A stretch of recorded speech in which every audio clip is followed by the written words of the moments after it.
All right. What is up, everybody? We are back once again. Ordered Liberty, episode 4. Ryan Mullally, how you been? Been good, been good. It's been a momentous week. I'm sure you guys saw. I finally got my baby YouTube channel across the finish line. That's Bought right. myself a little celebration gift, a pre-monetization gift. So whenever YouTube approves, I can crack open that bottle on stream and we can have a good old time. So Heck yeah. very happy and grateful for the support. It's only going to take you 6 months to make enough money to pay back for that bottle. Yeah. Yeah, I know. With the $15 a month I get from X, and now another 15 from YouTube. Holy shit! Wow, it is rolling in the dub. No, yeah, that is a huge milestone. Big shout out to the Stitch and Adam appearance. That seems to be what pushed it over the line. So shout out to them. Shout out to Zero Fucks for putting that together. But yeah, no, that was really awesome. And 500 now, 5 million to go. Hey, you know what? I think the Stitch and Adam spot though was it really made me feel optimistic because it kind of proved that there's audience crossover.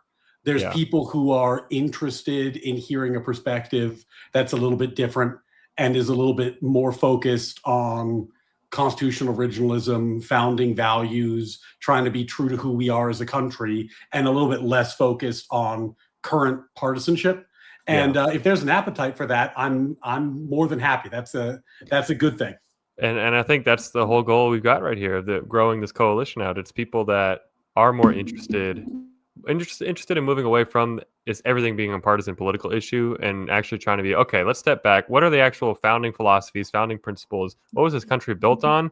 And now how do we structure where we're going today based on that? And at least if we're having disagreements at that point, at least the disagreement will be like a worthwhile one. Like, should we have a more robust legal immigration to bringing in more of these high skilled workers, or should that be something that gets restricted to try and create more supply and demand for American jobs? But there's just one example. So many different examples of issues where there is a good debate that has to be had, but we can't even get to those debates because we're too busy still arguing about whether or not trans women need to play in women's sports.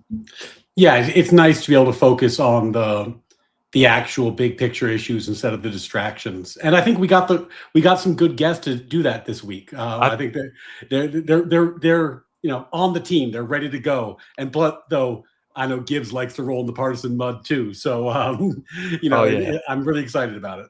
Yeah, we will roll in the mud if we have to, but yeah, most importantly, yeah, we're winning hearts and minds. But as you mentioned, we have some amazing guests this week. Please, everyone, say hello to our special guests, Deej and Admiral Gibbs. Yeah, we may have some more joining throughout the evening. I got a maybe from Lactoid, and I got a likely yes from North, but we'll see if either of them come through or not. But for now, no, we got a great group tonight. I hope everyone is excited for this episode. So without further ado, as is tradition here, it is Order Liberty Podcast episode number 4, and as is tradition, we're talking about Federalist Paper number 4. So Ryan, you're our guy. What do we got here with Federalist number 4? I mean, so doing the book report mode, Federalist Paper number 4 continues it's John Jay again speaking to New York, and it continues the themes of Federalist Paper 3, which is essentially the need for America to speak with one voice internationally, because there is a risk that if we're divided, if the states can be played against each other, if the people can be played against each other, then the stronger nations of Europe at that time would take advantage of us. They would pit one state against another. Perhaps they would do it through trade. Perhaps they do it through the military. Perhaps they do it by infiltration and putting their military into the states. There's a lot of risks that the states would have if they didn't unify with a strong federal government that could handle the international type tasks that were before the nation. And it's an interesting paper to reflect on today, because obviously we're quite divided today about how to speak with one voice internationally and what American policy should be. So it's an interesting lead into today's likely topics. Yeah, no, especially, and as people can see in the title here, we are going to be talking a lot about these strikes on these drug boats, but even if you take the most charitable interpretation of, okay, yes, these are foreign invaders that are trafficking drugs into the country, assuming all that's true, which there seems I'm not saying it's not true, but if that's the case, then the country has to take some sort of unified response as to how are we responding to that. And having one unified federal government, that is an actual strength of having the unity there to address. I mean, way back when, it was the Barbary pirates, right? They were the first invading pirate forces that Thomas Jefferson, I believe, was the president at the time, that was like, hey, well, we got a military to actually address this stuff now. And here we are 200 years later, once again, history repeating itself with a similar type of issue. But so we'll get some thoughts from our guest here, Gibbs or Deej. Either you have any thoughts on Federalist Paper number 4? Take it away. And also, just tell the people who you are if they don't know. All right, I'll go. So I'm Deej.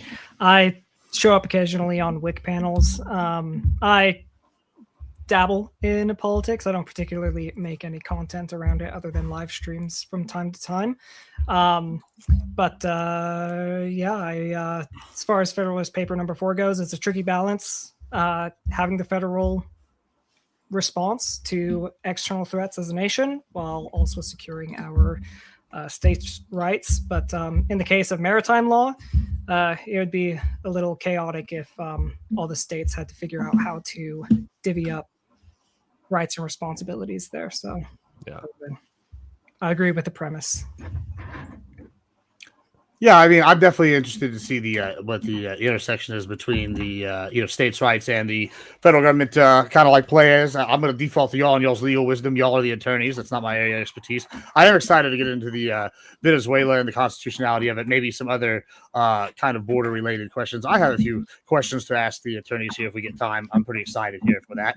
But yeah, I'm Admiral Gibbs. You can find me everywhere as Admiral Gibbs. I do like to get partisan sometimes, but that's only because I'm honest. But I'm willing to work with anybody if it gets jobs done. So yeah, I'm here and I'm glad to be here. And thanks for inviting me to episode number 4. Yeah, Gibbs. I was having a little fun with that, but I think that's this is an area where the left is often confused about the right. I would say, like one of the most common dunks or attacks that people try to throw at me is they go like, oh, you want a small federal government, so how come you want the federal government to police the borders? And it's like, no. I want the federal government to be small in terms of its constitutional shape. I want it to be a limited government that does the things our founders thought that it should do. The point of a Federalist Paper 4 is that everybody who agreed that we should have a federal government thought that international issues was what the federal government should be doing. That's the point of it. That's the primary purpose, is to defend us so that we can be strong and unified when we have to speak with one voice.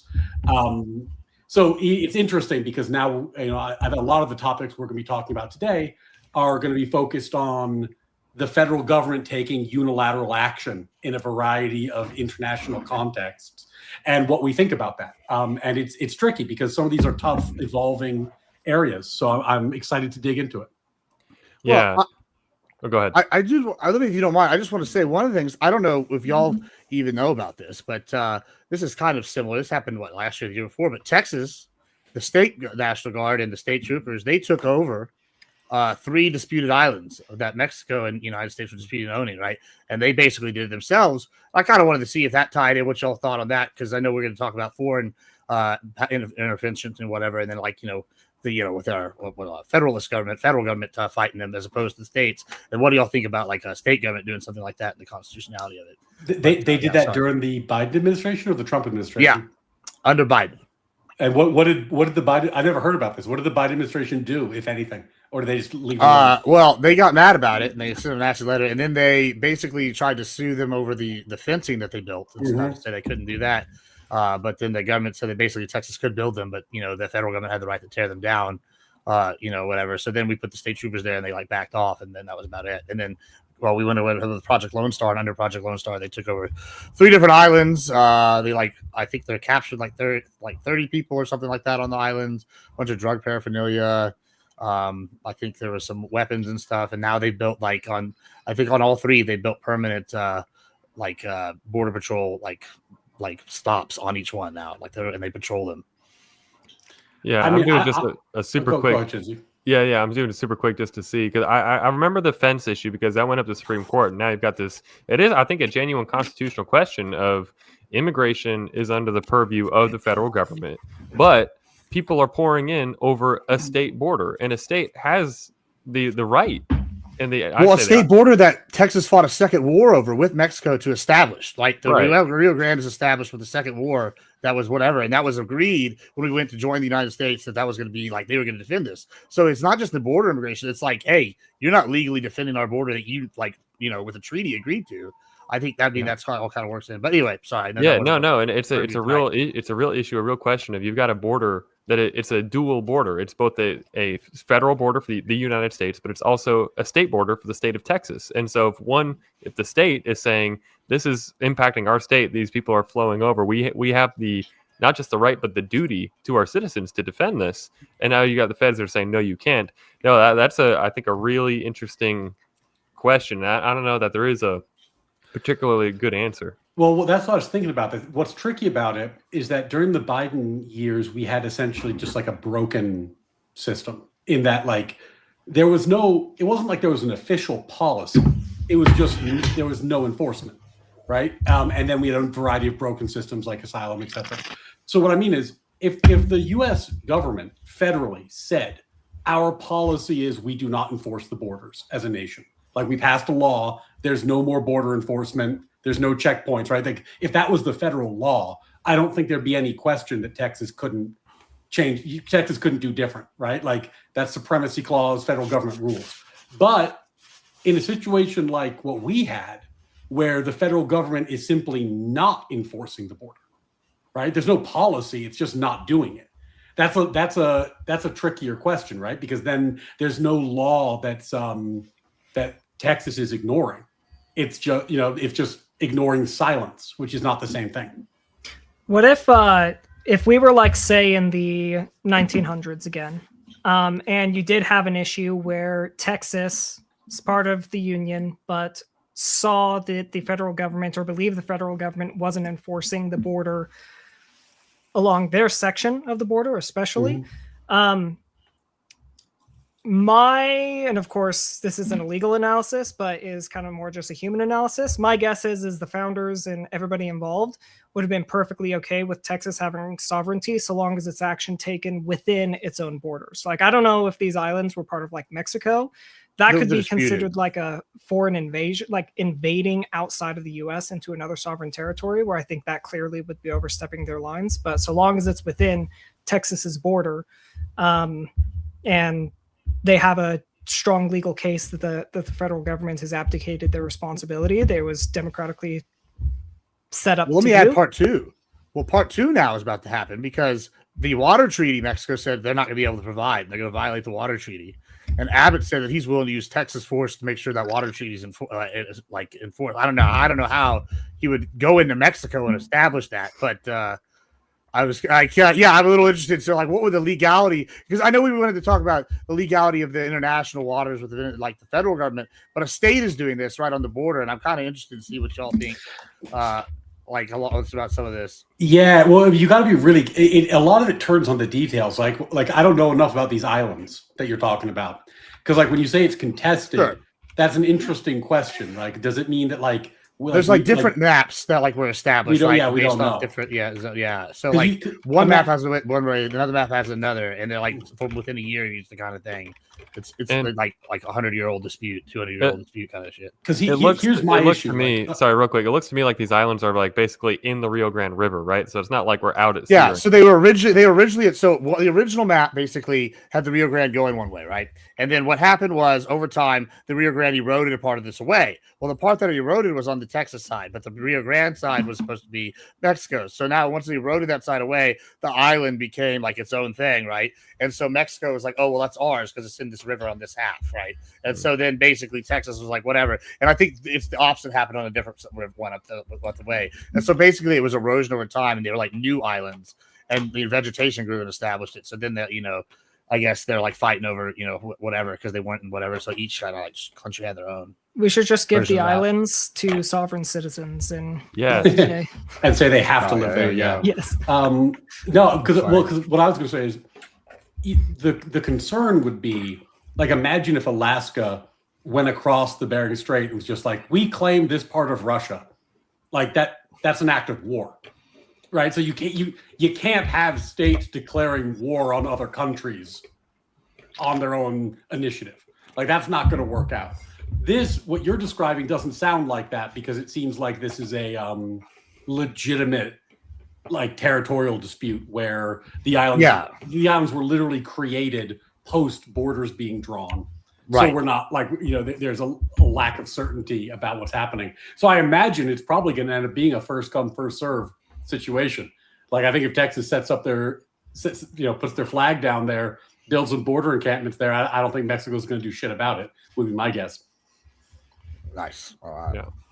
Well, anyway, it's that's actually a great example, I think, in line with Federalist Paper number 4 and this idea of you've got these legit issues. Now, imagine that this whole situation under something prior, like the Articles of Confederation. It'd be like, okay, state, basically go do whatever you want. Mm-hmm. But the whole we said, no, we're going to do something new now. We're going to do this constitutional convention, this constitutional compact that's going to bind all the states together.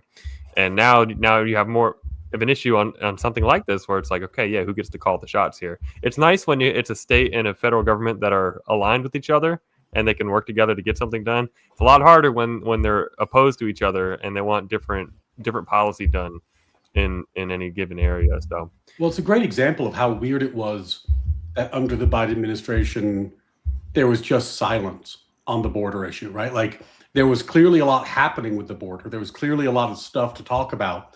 And there was just for years kind of like, oh, what could we do? Our hands are tied, and silence from the federal government.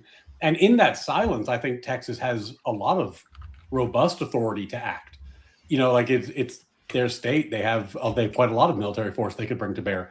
But generally speaking, I don't think there would be silence. I think normally when there's some kind of big event on the border, you would have a federal response, which would take priority. Well, especially when, like, you kind of had, I mean, not while it was happening, but in the lead up to the election, you had essentially statements from the people that were now the president and vice president, essentially telling people, like, we'll let you all in. And then you have millions come to the border. It's a crisis. And then there's silence. And at that point, it's kind of a little bit more like, in my mind, a little bit of not complacency. They were complicit to some degree in creating the crisis and then mismanaging it and trying to pretend it didn't exist. Yeah. I mean, that was Trump's point, like, several times about that. He was like, you're the one who said bring them in and all that shit. And then, then they didn't want to do anything. They didn't want to enforce it. They didn't want to do it. And nobody cared about it until Abbott sent them. Which, by the way, just as another, it's so funny. Like, Trump round 1, big campaign issue was the issue of ISIS. Trump gets elected, and, like, within a year, no one's even talking about it anymore as anything to be worried about at all, because that's how thoroughly it was eradicated as a threat. Trump round 2, immigration, such a huge issue. Yeah, there's still a lot of debate about the enforcement of immigration law inside the country, but there's no talk about the border anymore because it's been shut down after we had 4 years of, oh, we can't do it. We need an act of Congress to do it. And Trump gets in and shuts the border down. And now I guess the Democrats have realized how toxic of an issue it was for them, which is why now they're focusing on a lot of the law enforcement, the ICE stuff, which, can look pretty ugly sometimes. But now you're just getting into, okay, as we talk about here, it's not just whether it looks ugly. It's what is the actual moral duty. And is it a moral, it is an actual moral position to say a country has to be able to enforce its sovereignty, enforce its border if it's going to maintain its sovereignty. But, well, and the more, I know there's two lawyers here, so we're going to talk about law, but the moral point is an important one because, as I think some of these topics that we've listed for tonight are going to bring up, sometimes there's a legal gray area, right? Like there's an area where we just don't know exactly what's legal and what isn't legal, and maybe we'll learn eventually, but we don't know. And when there's a legal gray area, the government has the option of playing, with the flexibility that they're given. And maybe that's legal, maybe it's not. We find out down the road.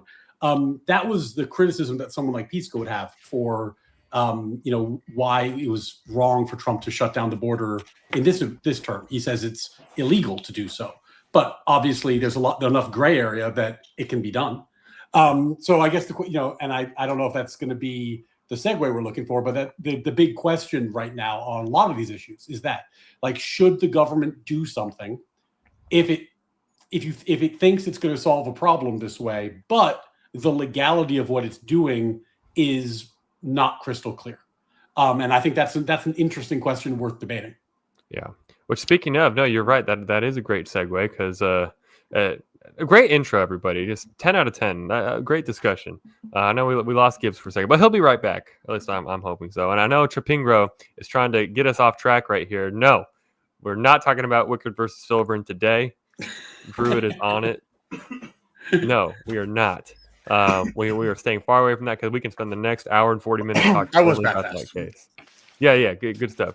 But yeah, so with all that said, as Ryan just mentioned, there are a lot of gray areas, and I think one we're seeing that play out perfectly right now are the strikes on these narco-trafficker, narco-terrorist drug boats that are coming across. Obviously, we've got the specific strike, this quote unquote the double tap strike that our friends on the left are saying is a war crime, and everyone involved, not just Hegseth, but the whole chain of command, all need to go to jail for it, because it's premeditated murder, first degree murder.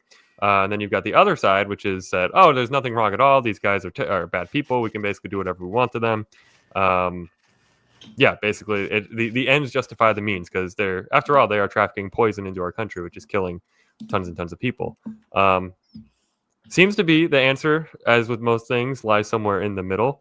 And of course, too, this all is happening within the context of the broader campaign of striking these boats, which has been going on for a little while now. So I guess first, well, where do you guys want to start? You want to start with the specific one? I want to ask you a question before y'all get to the super legalese. Like, all right, who here, just quick opinion poll, because I have a theory. Who here actually thinks this is about the drugs? Like, this is the reason why we're getting involved in Venezuela. Who here actually, do y'all think that's the major reason, or do y'all think that's just the reason we're giving to the public? Like, we all know it's for the oil, right? The petrodollar, and we weaken the Russia alliance, right? That's what we agree. It's right. I don't want to put on like a tinfoil hat here, but to me, sure. But if we were going to, let's tinfoil Alex Jones Gibbs here. Yeah, to me, the way it looks is that, and this has a little bit of shades of Russia, Ukraine, to be honest with you. The post-World War II consensus is breaking down a little bit, and big countries are testing the waters of whether or not they can exert their power over their neighbors. Meanwhile, America's benefited from the petrodollar for a long time, and it's kept our economy stable when it might not have been. And we've shown a willingness to go to war to maintain that in the past. And yeah, I would tend to agree with you. I think that Venezuela has a lot of oil resources. It has an unfriendly government that is hostile to American interests. It has alliances with superpowers that are hostile to American interests. And they're in our backyard, in kind of like our territory that really should be in this, that where we should be exerting influence, not having influence exerted by other countries. So yeah, I think the drugs are part of it, but I would tend to agree with you strategically. I don't think they're the big picture issue. All right. Yeah, I would agree with that, with the exception of, at this point, I don't think it is oil. I think it more is the international sending a message that we are still willing to take action in our theater. Because at this point we are a net exporter of oil, and so I don't think it's that we're like trying to get Venezuela's oil reserves. It's more that latter portion you were mentioning, Ryan. We are concerned more about the foreign influence in our backyard, more so than oil itself. Yeah, I don't think it's ownership of the oil. It's right now, if you want to do an oil transaction, you have to do it in dollars, because we've exerted enough control that you have to do it. And because of that, tons of countries park money in dollars in United States treasuries because they don't want to convert it when they do oil transactions. As China gets stronger and the yuan starts being a viable currency for oil transactions, we lose that safety. And that the petrodollar has really stabilized our economy. Like, we don't have the kind of inflation that, at least to me, we should have. If you look at how terrible our deficit spending is, how our debt is exploding, I think our inflation should be worse than it is. But we're stabilized by this, and I think that if we lose it, we're going to see some real economic chaos in our backyard, and that, to me, is what this is about. But I would agree with you. I don't think it's about like seizing the oil. I don't think we're going to physically take ownership of it. I think we just want it to be in the hands of a friendly government that's not going to start changing policy, dealing with China, competing with us with oil, that sort of thing.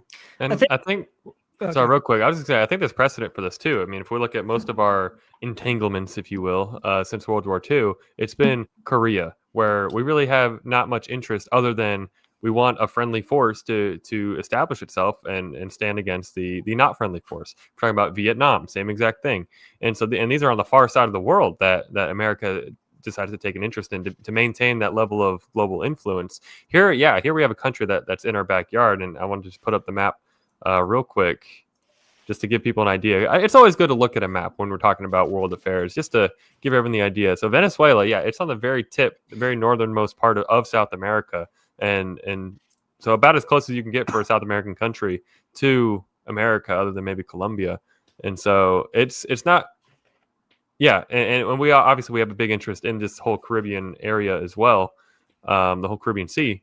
And Venezuela also has said interest. So that is a country just very strategically positioned for us to. Sorry, Eurofolks, you're right. What is this? What is this globalist trash? That's the Gulf of America right there. Next, you're gonna talk about the Department of Defense next. Jesus. I know, yeah. But so just strategically speaking, geographically speaking, like Venezuela is a very important position, and so the fact that it is a not friendly government is very relevant, and I think, kind of echoing the reasons said before, I think that's probably the main reason. Being the big dogs of the Western Hemisphere, we want to make sure that everyone kind of dances to our tune a little bit. Yeah, I think it can also be a little bit of, right now they're targeting a designated terrorist organization, trafficking drugs. It's relatively a target that nobody sympathizes with for the most part. Even those that kind of are sympathizing with them now are more doing it over I hate Trump, and less so those poor drug traffickers.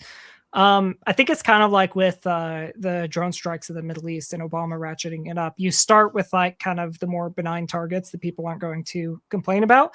And eventually you can start bombing weddings and people treat it the same as if you bombed a terrorist like cell directly. And that is exactly the point, right? Which is what I was saying before about legal gray areas.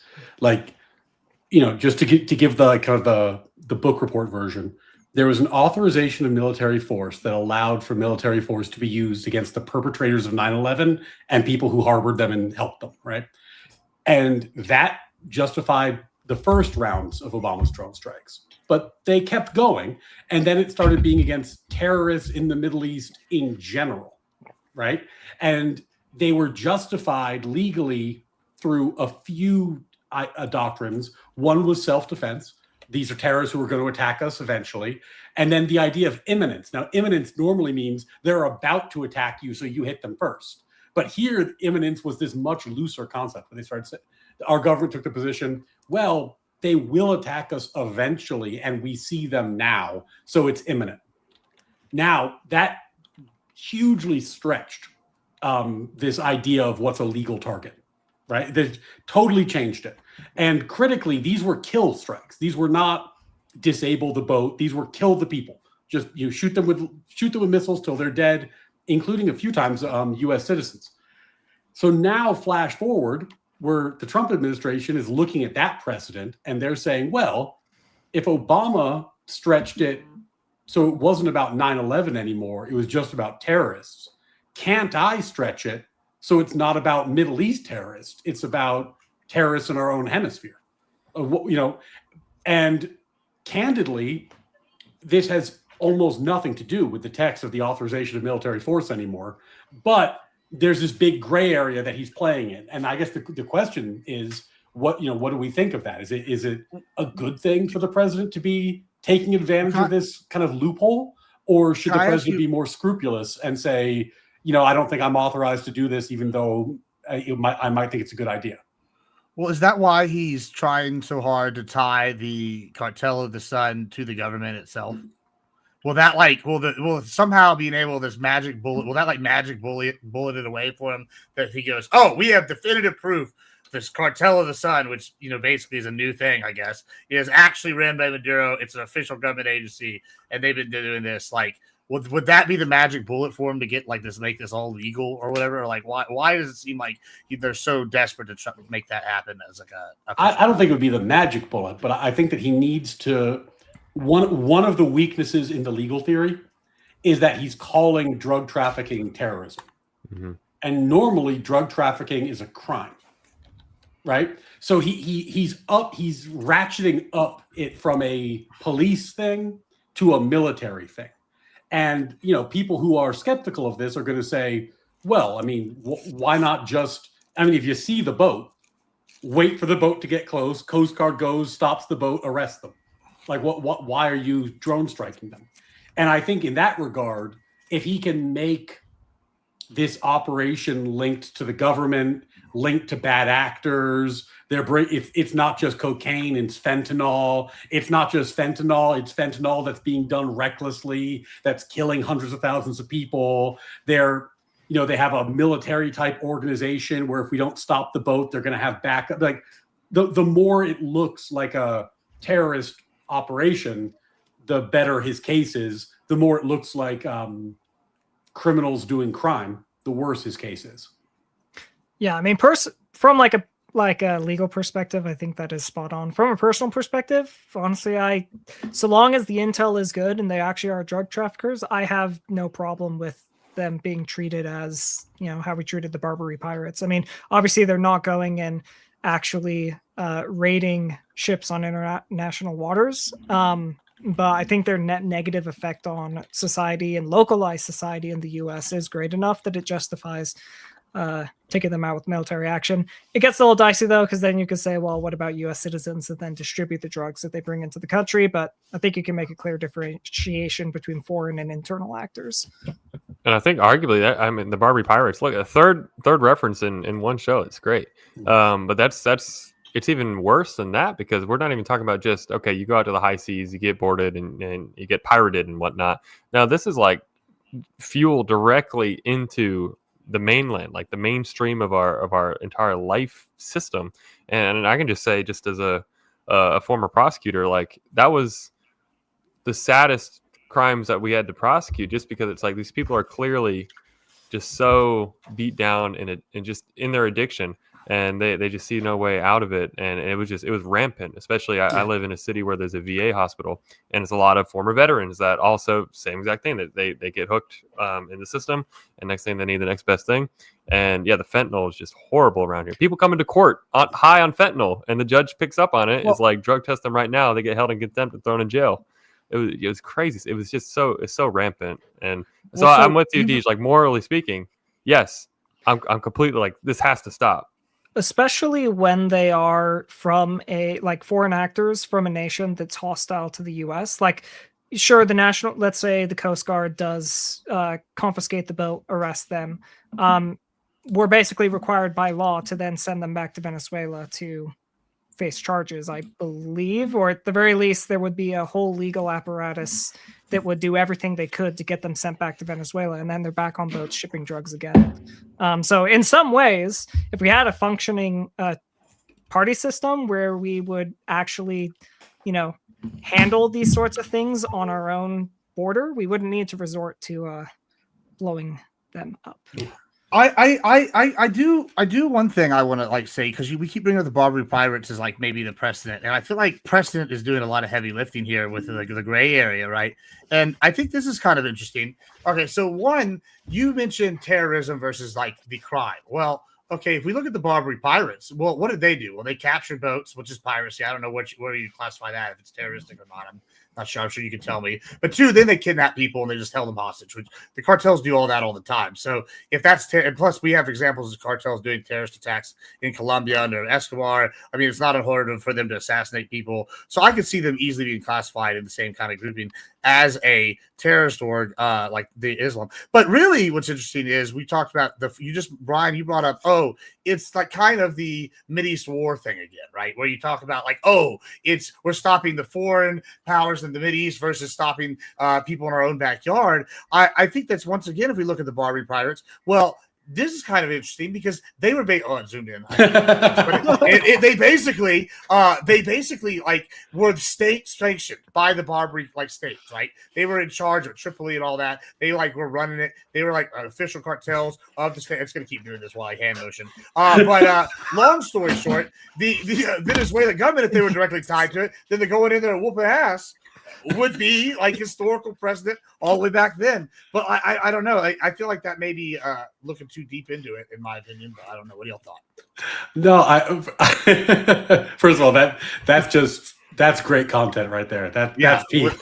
When it works, it works great. But Chapingro was saying that he wanted you to get feistier, and I think you took him literally, just blew up.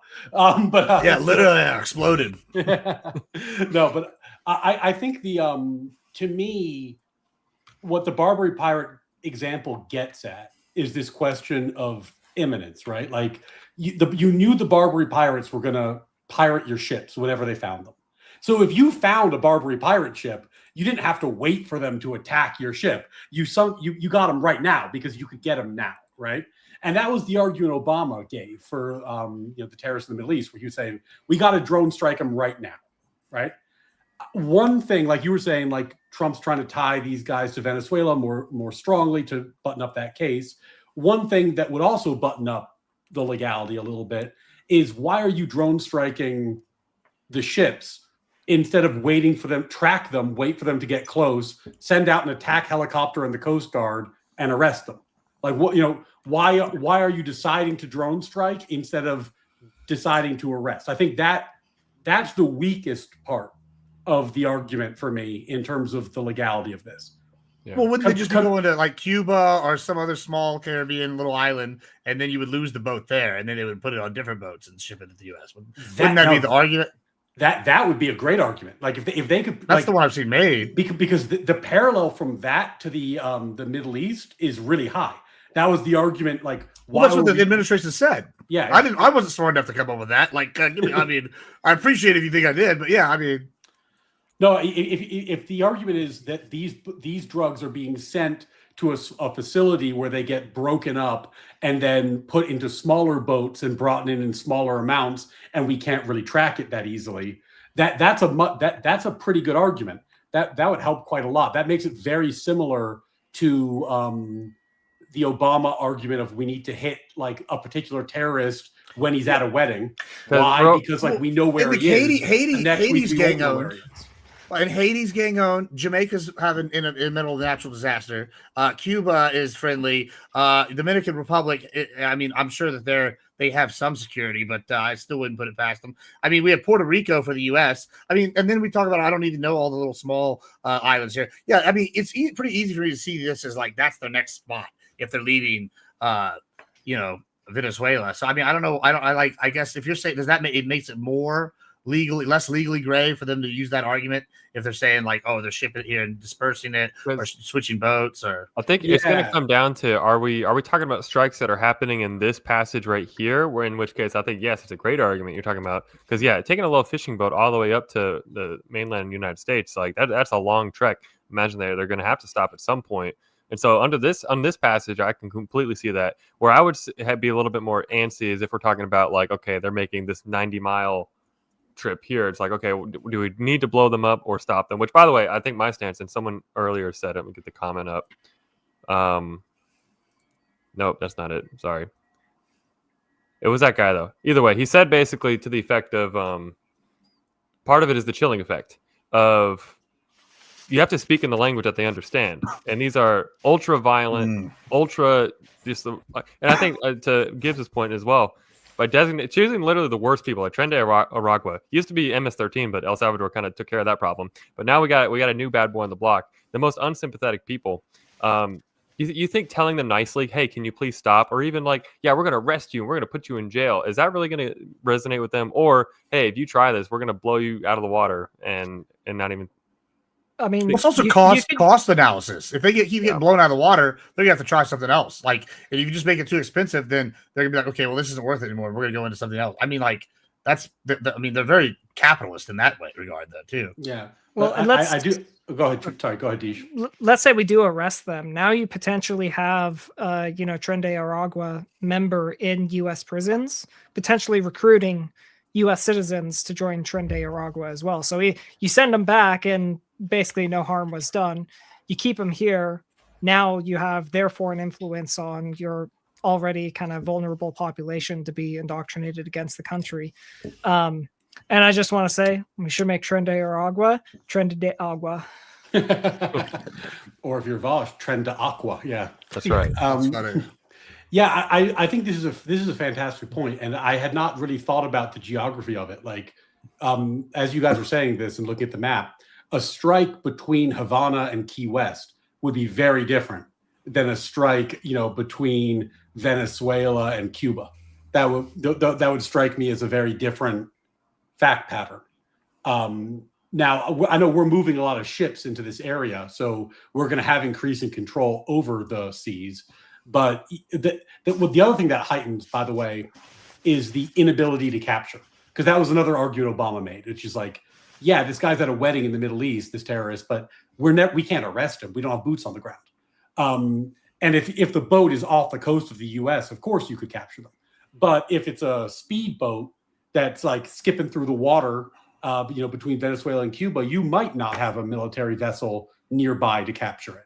Now, if you did, that would be another data point, right? So I think it's a really factual analysis. I don't think there's some bright line rule that just says this is all illegal or all legal. I think that we've had a big gray area opened into the legality of these type of strikes, and we've been doing it for 15 years. So this is not new. We've been doing this sort of thing forever. And Trump's playing in that gray area. But these are all the facts he would need to make it more likely to be legal. If I can add, to take this back to the Barbary Pirates, technically when we got the Barbary Pirates to basically stop touching our boats was also done under that legal gray area, where technically the Marines in the flotilla that were sent to negotiate with them were technically sent, I believe, by Congress more to negotiate terms on like a protection racket type scheme. And they only had permission to attack them if they were fired upon first, which somehow the captain of the boat, and I don't remember the details, did essentially anger them to the point that they did attack them. So then they had the legal justification to wage their campaign that ended up ultimately cascading into us functionally ending their empire. I was going to say, I think that also the part of the reason why I think this gray area is really going to be challenged here is that there seems to be a fundamental like divide within America, like within some of these factions, and with socialism specifically. I literally can't think of the guy's name. Maybe Deej can, since you said you've been on Wix a few times. But there's this Latino socialist like advocate, and he goes from country to country and he like advocates for him. I think he's in Mexico right now. I can't remember what his name is off the top of my head. But anyway, I did a debate with him, and he was basically arguing that Venezuela, they might be having their problems, but they're good. They'll eventually get back on track because they're a good socialist model. He was pro Castro and all this. And we were talking about the fundamental reasoning behind this, but this is also going to weaken Cuba, right? Because Cuba is getting most of their money now from military exports. They're sending Cuban death squads to Venezuela. They sent military help to Mexico recently. They have some contracts to repair stuff with North Korea, all sorts of stuff. And I'm sitting here looking at it, and okay, now you take out their closest ally in the region, and you take out the oil. I think maybe it's eventually a one more step in the little domino of getting Cuba under our boot completely as well. I think that's another thing. I think that we're going to see the socialists here in America, since we now have a strong socialist factor, really challenge this legality of this, because they want to put a stopgap between those countries falling and their pipeline here in America. Well, and this raises a point, Gibbs. I wanted to ask you, DJ, you as well, but I don't know you as well, so not sure. Were either of you guys in the kind of like no new wars type of right? Because for me, one of the oddities about this topic is that I'm pretty hawkish. Like I actually think it's good for America to use its military to promote American interests, and I think that I think that's a good thing. But that's been very unpopular on both the left and the right in the last election cycle. So it's not something that has been like a policy. It's not a policy argument that's been fruitful for me to make. But I know a lot of people on the right have been very opposed to any new wars. So does this sort of military action strike you as problematic from a Trump promise not to start wars type of approach? No. He said he's going to get us out of this is the kind of thing I took it. I didn't take what Trump said as get us in no new wars. I know some people took that way. It was more of get us out of useless wars where we're just dying overseas for no tangible gain. That's what it seemed like to me. What he was saying, he wants except from day one, he wants to have the greatest military of all time, big and beefy boys. I'm saying, I think that when I was sitting here, I think he needs to do more. I think we should have already invaded Venezuela, right? Maybe we should invade Mexico next too. I'm talking about doing some imperialism, but he is definitely was not in my mind, just take shit. We knew that his unpredictability is his best asset as a leader, right? For foreign negotiations. The fact that he might be all right, we're sending in the Marines tomorrow is a negotiating tool. Whether or not you think it's a moral one is a whole different thing. But I definitely thought that he was he was tired of playing this globalist game where troops just die overseas for no direct benefit. But I do think I don't have a problem with what he's doing here at all. I want more of it. I want more aggressive action in general. I think if you can, sorry, real quick, DJ. I think if you can explain to your average uninformed voter, who could explain to the average voter, yes, here's our strategic interest in Iraq, here's our strategic interest in Afghanistan, here's why we got to go there and spend all this money. It's I don't see. I'm not connecting the dots. You can explain to the average middle America person who really is not informed at all, and say they're bringing in fentanyl and we're blowing them up. Hell yeah, brother, keep it up. It's I feel like it's a really simple, easy, just foreign policy. Yeah, Monroe Doctrine all the way, I say. Or just be he took over an election legitimately. Whether or not you agree with that's one thing. But then here's something you probably won't agree with. He hired Cuban death squads to shoot his protesters. Maybe that's a good enough reason to go in there and take them out. There's it's not like these are good people. If we're you want to talk about being world police, why don't we start in our own backyard for once instead of going halfway across the world to argue with people that all want to kill us? Yeah, I think that I probably actually take a little bit of a I think we were in a lot of wars that should have been handled differently. I think that as a country, we would be well served to be a little bit more hawkish and be a little bit more upfront about why it is that we're being hawkish. Bringing democracy to the Middle East is a stupid idea. We can't bring democracy to people that don't want it. That literally goes against democracy. But what we can do is we can disrupt them to the point that they are forced to play ball with us and let us have the petrodollar. We can, without having to risk many American lives, essentially flex our military might to keep lucrative trade agreements. I think my issue with the wars and why we should have less of them is because with the current political climate, the wars are done not to advance America's interests. It's to create this globalist utopia, it feels which is just not possible. Even if we could implement it tomorrow, it would fall apart because you can't force countries that don't want to be part of a global coalition to be part of a global coalition. So in the case of these boats, I have no problem. Honestly, I think we should be flexing our military might more. It just shouldn't be through nation building unless that nation wants us to be there. It's why did South Korea succeed and Japan worked, but the Middle East didn't? Well, the temperament of the people and their willingness to actually work with us. So it sounds like there's a pitch that Trump could make here. Ironically, it almost sounds like we've become more realistic as a group. I wonder if the Iraq wars happened today, if the government might have just been yeah, we want to disrupt them. We want to get rid of these bad people in power. We want to solidify our economic interests. We want to project American power. That's why we're doing this. I wonder if like the sales pitch actually might be more honest today than it was back then when like. I mean, coming from Trump, it would be. He'd be like, look, they got the oil. We want to, I can't do it as well as you can, Gibbs, but your gas prices are $2 a gallon. Well, I mean, he's like, and they're taking the fentanyl from China. We got to get rid of the Chinese. They're bad. They're bad, bad. You know, like these guys. But like I'm saying, these like that's the thing though, is they already has ties to China. We just pushed him out of Panama, right? Like so, like I think that he should just. I feel like I wish he would just come out and do that message and just like be the sleazeball that he is. Like instead, like it's just weird to me on this one that it feels like you know, kind of mentioned it's like the slow escalation. I'm wondering if eventually he's just going to be like, all right, this is why we're doing it. And like, then people are like, okay, if you just said that from the beginning, but it's like, are we establishing the legal precedent where it's like not challenged, not challenged, not challenged? Or what do y'all think this logic is why he's not going that way? Because it seems very Trumpian for him to come out and just be like, yeah, fuck him. It's this global alliance, or it's in our backyard, or it's all these things. Like, you know, I think I can put it in a like a maybe a lawyer explanation of. I would equate it to, okay, a client comes to you, they have an issue, and this person is causing them problems, and you kind of got your couple options in front of you. Yeah, you can go whole hog and sue them for everything that they're worth and just maximize, here's every claim that we've got against you, we're going to throw it on there and sue you right away. Or you can try to send a demand letter, enter a negotiation, be like, hey, here's the claims we have against you, but before we go whole hog, before we get to court and file, let's see if we can't just work this out and save everybody a lot of time and money. And so I agree. Trump seems to be more of the latter of like, let's just go into it. Let's just do it.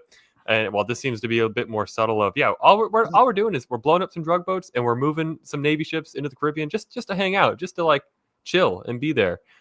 Versus, but maybe it's because it is such a big step if we're going to openly call for and advocate for a hostile government just to be completely toppled, because then it begs the question of like, okay, are we the ones that are going to go do that? Or are we just going to try and create the conditions for it to collapse from within?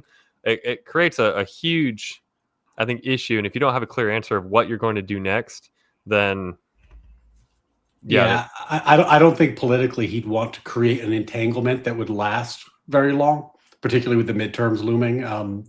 So I think that more than likely we're going to see him test the waters with policies like this, where he's putting pressure on them, putting military in there, choking down on drug trade, striking boats, putting a lot of pressure on. See if that's enough. And I think he'd need to see how the midterms go before he would commit to anything that's more direct military action. I think starting a war without a declaration from Congress immediately prior to the midterms is political malpractice. So I don't think he'd do that. Now, he's a lame duck president. Lame duck presidents play by their own rules, so who knows? But that's how it looks to me. Also too, though, there is the double benefit here of it's not just that we're putting pressure on Venezuela because we don't like them as a country or as a regime, but also these are people that are trafficking fentanyl and heroin and opium into our country and killing 100,000 people a year. Like, yeah, whether you want to talk about a terrorist group that comes in and shoots 3,000 people, or what we'll say here, a different group, our friends on the left don't want to call them terrorists, but like, who's actually doing more damage? Who's causing more violence? Is the one that blows up a building, kills 3,000 people, or the ones that are bringing in drugs that are killing 100,000 people? And so it does have that, at least at the very bare minimum, the secondary benefit of we're cracking down on this poison. It's the duty the government has to the people. We talk about the founding principles, right? We have these negative rights to life and liberty, that these people are coming in and are poisoning us, taking it away. Like, if nothing else, our government has the obligation to do everything it can to stop that and protect its people. So we talked about the gray area legally that these strikes are in, and I don't think anybody pushed back on that. I think that's the correct assessment. Some people say it's clearly legal. Some people say it's clearly illegal. I think they're both smoking something or selling something, because I don't think you can make that statement with a straight face. Personally, I don't think the double tap changes that analysis at all. I think it ends up being exactly the same, even with the alleged double tap. But, and I know in part because Gen Z, I think you might be debating this coming up, just to steel man the argument, I think people who say the double tap makes it illegal are going to say something along the lines of, if you look at our own manual of war, our own rules for the military, if you look at international humanitarian law, if you look at the Geneva Conventions, they're all very clear on don't fire on shipwrecked people. When a boat is shipwrecked, the people are out of combat. You may not fire on them anymore. That's a war crime. And I think that there's robust citations they could give to both international law and also to U.S. military rules and procedure that would support that. I think, Gen Z, you should expect them to cite humanitarian law, the Geneva Conventions, the law of war. I think these are all things that they can and will cite. So I saw a lot of people nodding that they don't think the second strike was the biggest deal. But if you don't, given that there's all this law that they can point to, why are you comfortable with that position? So 2 reasons from me. One, because I actually researched that this morning. So I couldn't actually find a consistent definition on what a ship or a wrecked ship is. When something is shipwrecked versus a shipwreck. And a shipwreck, the definition across the board is any type of vessel that essentially has sunk to some degree or another. However, when we're talking about shipwrecked, as in it's in the event of something happening, I don't think any military in any practical, like this application of the law has been tried and tested, would consider a vessel that you intentionally shot down, hitting it again to make sure that it sinks. Because that kind of almost like makes it seem like anytime you injure a combatant, regardless of what the combatant is doing, you can't touch them now. They essentially get a Super Mario invulnerability star. And, we have lots of precedent with just like the US in Afghanistan and pretty much anywhere when you look at attack helicopter videos or any aircraft strikes, we never just strike once. It's usually multiple strikes that we use. And so they might try and cite the law that way, but no matter where you look, wherever it's applied, when we're attacking a valid military target, which in this case, the assumption is for this argument that it is a valid military target, a double tap is something that we pretty much always do. When you have Marines storming an area, right? They're going through and they're checking and likely killing everybody that they've wounded as they're assaulting a compound, because at any moment, sure, the gun might be 5 feet away from the person that's injured, but what's stopping them from going and grabbing it and shooting you in the back? I don't think it's like practical for any military to operate under these rules. So yeah. Yeah. Go ahead. Well, no, go ahead. I'm going to take it a different tangent. So okay. Yeah. I was just saying, just based exactly on what Deej just said, it feels like it's the same way people be Monday morning quarterbacking on the football game the day before. We're doing this hindsight 2020, looking at every tiny little detail of an operation, and now we're digging through it with a fine-tooth comb and trying to look for any possible flaw. When I think, to Deej's point, these are not these types of situations. Like, certainly we're not dealing with one as chaotic as like the storming of a beach, but we are still dealing with an active military situation, an active with a lot of people involved. And so with a lot of moving parts going on, you don't have the luxury of this hindsight being 2020. You just have to make the best decision you can in the moment. And yes, there is a substantial amount of precedent for these type of double tap strikes, because it's not just a matter of killing the people. It's also a matter of destroying the goods that are actually being trafficked. So they can't just be picked up and recovered by the next batch of traffickers that are coming in to then continue and take it on. And so the main core issue here, and I think, does anyone here say the video for this specific one in question should not be released? Because I think it just should, just as a matter of, it'll be good for, hopefully put this to rest and we can move on. I don't care if it's released or not, but I do want to say, I'll touch on this other thing real quick before you go to that. All right, so here's kind of the way I'm looking at it, right? Because we're talking about war crime. Well, one, the U.S. military, let's just be honest, they're not going to prosecute anybody for this. The U.S. judiciary said, we're not going to prosecute our own people. So I'm going to quote Dave Chappelle for the next one, right? It's You and what army? Like, who's going to prosecute us for this war crime? Because, like, I don't want to I feel like a lot of times we in the pundit space, because that's kind of what we are. We're like, we are the Monday morning, like, armchair QBs, right? That's what we are now, right? And so one of the things we do sometimes, we overcomplicate things. And I think it's important here. My camera doesn't start doing great shit. I think it's important to maybe sometimes simplify things. And I think in this, yeah, I know, I was ready for it. I think it's in this case we should like simplify things because it's a might makes right situation. The world government's not going to get us. The UN's not going to be able to, no, bad America, y'all shouldn't, double tap votes. Only the socialists here are really upset about this because it's their socialist party. So are they going to win a court case? Well, we're probably not even going to have that court case, so unless they can come up with some kind of, how would they even attack that? I guess is what I'm asking. Like, well, I'll tell you exactly how. It's a president AOC comes in and she's in charge of the DOJ. She appoints, who can we think of as a great attorney general under AOC? I can't even think of an example at the moment. But Alvin Bragg. Kamala. She puts Kamala in there. Well, I was going to say Letitia James. Yeah, Letitia James, Alvin Bragg, Attorney General Bragg, and President AOC says that was a war crime. I want you to prosecute Hegseth and the admiral and everyone who was involved in that strike. That's the way it could. Pisco doesn't even say it's a war crime. He says it's murder. No, yeah. Like, so just straight up charge him with murder. I think this is, by the way, I've made this pitch a few times. I think Trump would be insane if he didn't pardon everybody in his administration before he left office. Yeah. Because like, and not with an auto bid. No, seriously, because like the idea that they want to ramp up political prosecutions has become like more and more mainstream on the left. And I don't think these are idle threats. I think that they're, eventually the other team does get power. I think they are serious about these prosecutions. Trump really should just pardon everybody.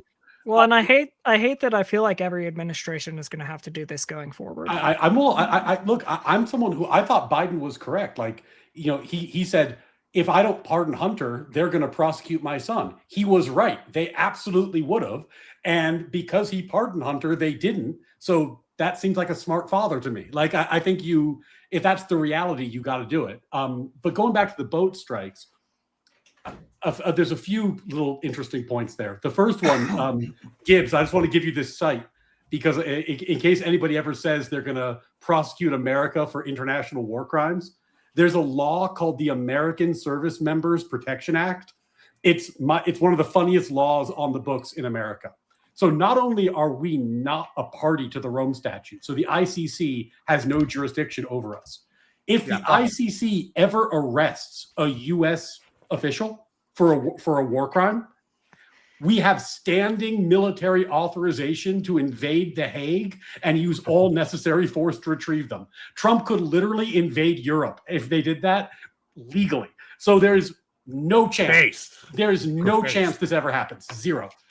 As to the boat strikes, to me, and I don't have a citation for this, but the logic of it to me is, if you think about like a naval warfare, like let's say Deej is an admiral, he's in a harbor, I'm blockading the harbor with my fleet, he's trying to break out, right?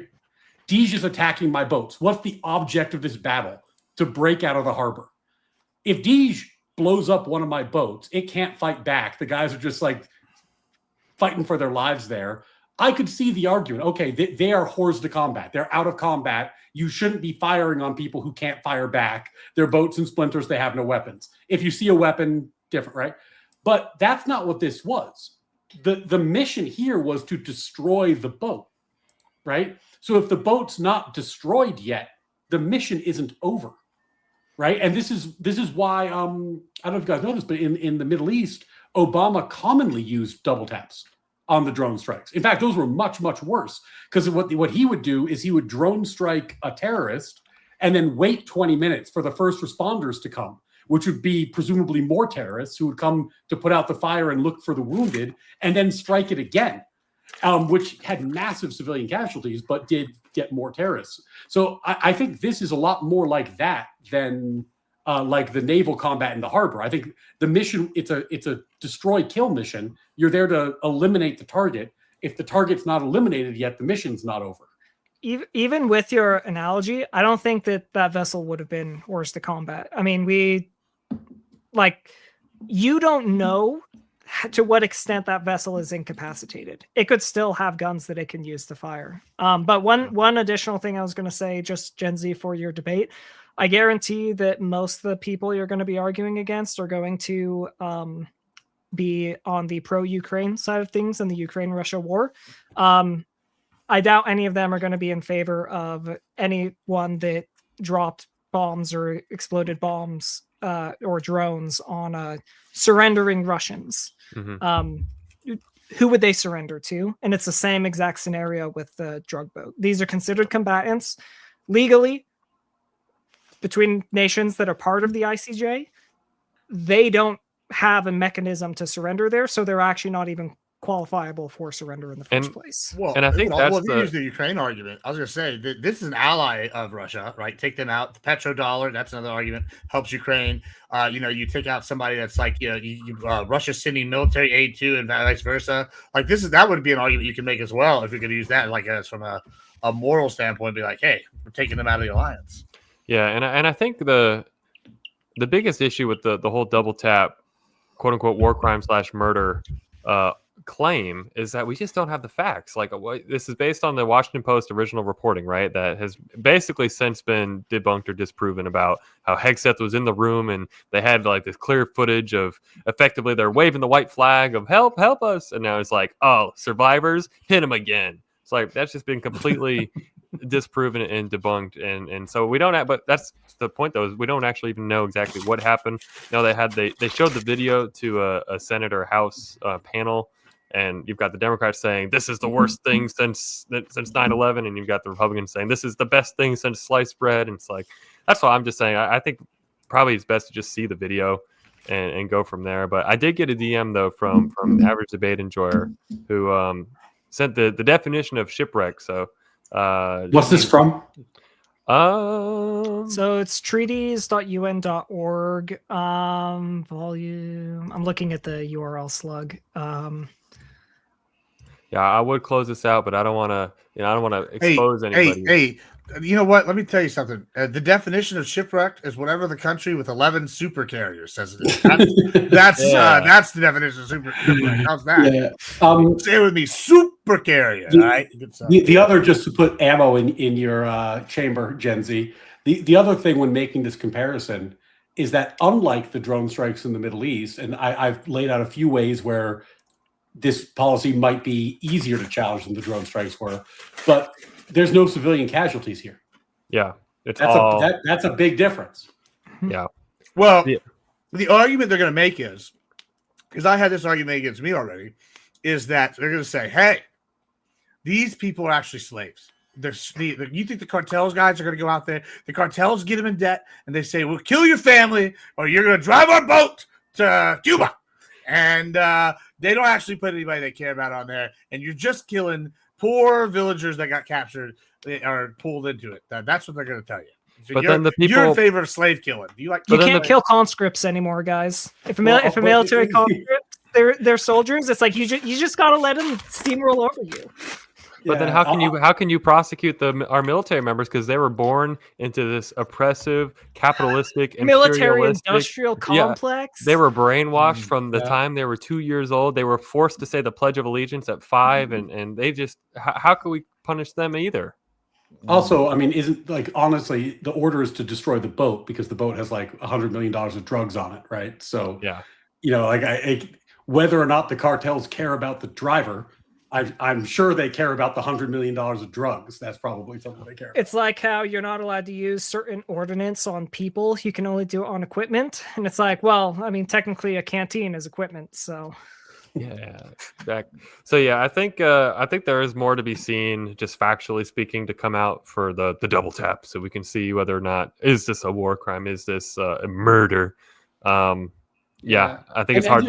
And just to I mean, I don't know that you need to go this deep, but the whole, because I remember when the Obama drone strike thing was happening, and there was a big debate about the reality of modern war versus the kind of like ossified international law that came out of World War II, where war looked very different. Mm-hmm. And the argument that the Obama administration was making, and quite frankly, this is bipartisan. The Bush administration was making the same argument for the need for Guantanamo Bay and for waterboarding, back in the Bush years, is that you're dealing with quasi or non-state belligerents who show up, they don't wear uniforms, they do things that inflict casualty and harm to your nations, and that we're trying to figure out what the laws of war look like when a nation is responding to this threat that didn't exist when international law in these areas was developed. And I think that doesn't give you carte blanche to do whatever. Like I would freely admit there needs to be some guardrails, but it's the same discussion. And I think that these boat strikes fall very neatly within like the US's policy of trying different things, some of which turned out to be legal, some of which they, some of the Guantanamo Bay stuff turned out to be illegal. Like it doesn't mean that it's all you get carte blanche, but it does mean that we've been trying to solve this problem for a while, and it's not unique to this administration to take a aggressive position while attempting to protect American interests.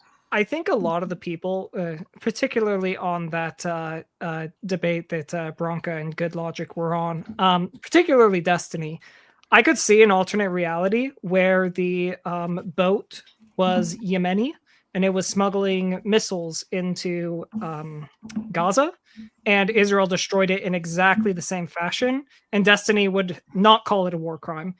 He'd essentially defend it 100%. Like, obviously, this is a justified strike. Well, of course. No. Deej, this is such an important point. I can't believe we went this long without talking about this.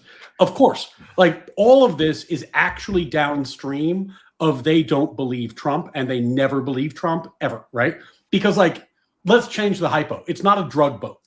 It's Osama bin Laden has risen from the grave. He has 3 clones of himself. So now there's 4 Osama bin Ladens, and they've got a boat full of dirty bombs, and they're driving for Miami, right?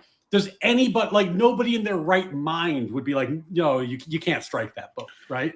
So, like, clearly the issue is that they just, like, they don't believe it's really a threat. They don't believe that there's really terrorists. They don't believe it's really dangerous. It's all downstream of that, because if you took all those variables out and you imagined clear terrorist danger, everybody would say, of course, strike the boat. Just like your example with, if you're giving missiles to Hamas that they're going to shoot at Israel, of course Israel strikes the boat. There's no question. Well, you brought up the gray area. I want to read 2 things. One, I think this is like maybe just a commentary, like, and then the second part is going to be like, I guess, my question. The first part though is I have a real problem, and I think maybe as somebody that's like more socially liberal than some of my conservative counterparts, but I'm very much like economically conservative. I sit here and I go, okay, I know for a fact that the war on drugs has failed. Like, there's one thing that has remained constant since the 80s, and that's the price of cocaine. An 8-ball cocaine is the same price it was in 1988 that it is today. I'll tell you that right now. So it hasn't changed. And it's 97% pure now. It's more pure than it's ever been. So Trump's done a good job getting the fentanyl. So it's pure and it's cheaper than it's ever been. And so I know the war on drugs has failed.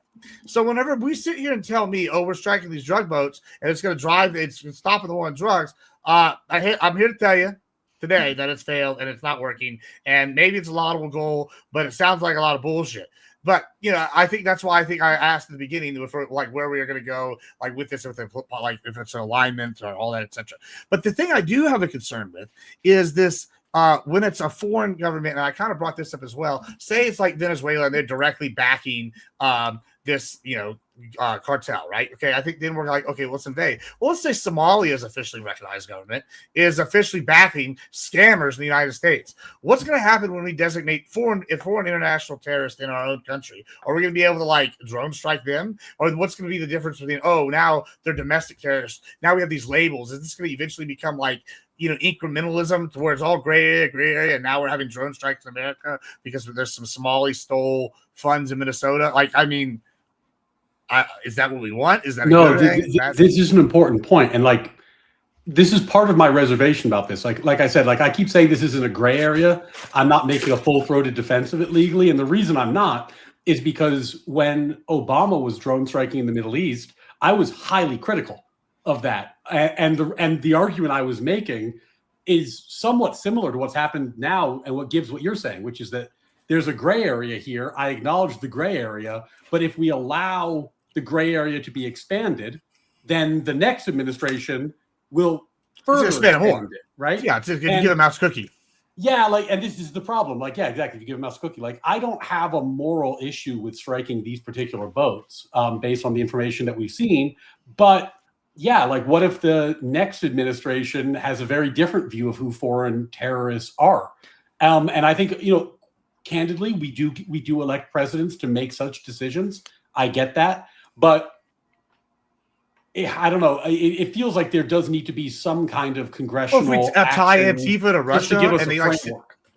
like say we tie Antifa to Russia, right? And like Trump decides, I'm going to use the Marines to take out a foreign adversary in America. And it's like one Russian meeting 8 Antifa higher ups or something, right? And he takes it out, and then, oh well, they got the crossfire. It almost sounds like that's going to be the same kind of situation where we talked about earlier with the incrementalism, where the people like just become like whatever, and then the legal challenges they're press. Like I'm real worried that this, where we have these legal words like foreign terrorist, or what was the one they used to use, foreign combatant. Like where it gets applied here, especially now that we are already seeing this administration link like groups like Antifa to like the foreign government. Like I definitely can see a different, administration, like you're saying, come to power and start being, even worse, like about like in a different way. Well, yeah. Now, thankfully, we have the Posse Comitatus Act, which does make very clear law about not being able to use the military for domestic law enforcement. But yeah, like what to give to your point, like I'm not sure that I agree that specifically is a risk, but just to play the hypothetical out, sure. Let's imagine that they say it's not law enforcement. We're not doing law enforcement. We are military striking a particular person. Now, I do think that would be, or if illegal, like a foreign government has like a cell here, like say the foreign government like Iran, I guess. So like I don't know if you played the newest Battlefield. The scenario is it's like a foreign PMC has like in New York City has like weaponry and stuff. They start going to war, right? At that point, we would go to war, right? Like in our own country. Like I would be concerned if they're like, oh, we're designating these people at war with us, and they're like, in our own country, and you're catching like regular people. Like then it's not a policing action, right? Yeah, that's the thing. Like, do I think it would be legal to use the military domestically in that way? No, I think that's actually a pretty clear no. But when you start playing in these gray areas, there is a slippery slope that you have to recognize, right? And like, what if the next administration, for example, just takes a really hostile stance towards Israel and starts designating Israeli assets foreign terrorists? Like there's a lot of crazy stuff that could happen if you allow this to keep going. Here, let's do Pingro's hype bros. Say Chaz Chop, they have taken over an area and they have seceded from the United States. They are now foreign combatants. I think under some of the logic that we're saying is being used here, that would authorize the federal government to use the military to do a lot of different things. Well, I think though the thing is that they wouldn't be foreign combatants; they would be internal agitators. Yeah. And I think that actually, they're backed by Russia. It doesn't matter who they're backed by, right? They're still U.S. citizens. So, like for instance, communists during the Cold War were still U.S. citizens, and so had like a certain amount of protection. Like they couldn't be arrested just for being communists. They had to. There were some extra steps that had to be involved, but like I don't think that this strike on the boat really changes the metric of what's acceptable in any way, because Obama already set the precedent that there are situations where you can drone strike U.S. citizens without a trial. Well, can I push back on that a little bit? Go ahead. Here's where I think it stretches it. The authorization of military force said you can use military force to go after the perpetrators of 9/11 and the people who helped them, basically. Obama did that. And then he started going after other people who weren't related to 9/11, part of ISIS, etc., like groups that were even created post 9/11, but were terrorist threats in general. Well, but my concern isn't whether or not they were valid targets from a military perspective. My critique of it is that they were U.S. citizens and they never, there was never any trial, or they essentially had their rights as U.S. citizens violated. Not that were they or were they not valid military targets for this operation, but actually when we have a U.S. citizen who is considered to be a terrorist, we can't just kill them because we have good intel that they're a terrorist. They do still have rights as Americans. And so when we're talking about like Chaz and Chop or like adjutants inside the USA, whether the government could use military force on them in the US, that Rubicon is already crossed, because you would think that the rule should have been you can't use the military on US citizens unless like they are not in the US and so they're outside of our jurisdiction and they have had a trial and been convicted of the crimes that warrant us going after them. Yeah, I mean, like I was saying earlier, there is law that makes using the military domestically to catch a terrorist or to kill a terrorist illegal. The Policy Common Act is like pretty clear on that. So that one, I think there is a clear guideline. What I was saying about the authorization of military forces, presumably, at least before Obama did what he did, the drone strikes against a terrorist target without congressional blessing were illegal because there was no war, right? Now we live in a world where this might be like an inherent power of the president to determine whether or not there's a terrorist threat and to strike terrorist threats. And where that gets a little bit dicey is, like, I don't know. I'm trying to think of an example that like wouldn't strike people as like completely batshit insane.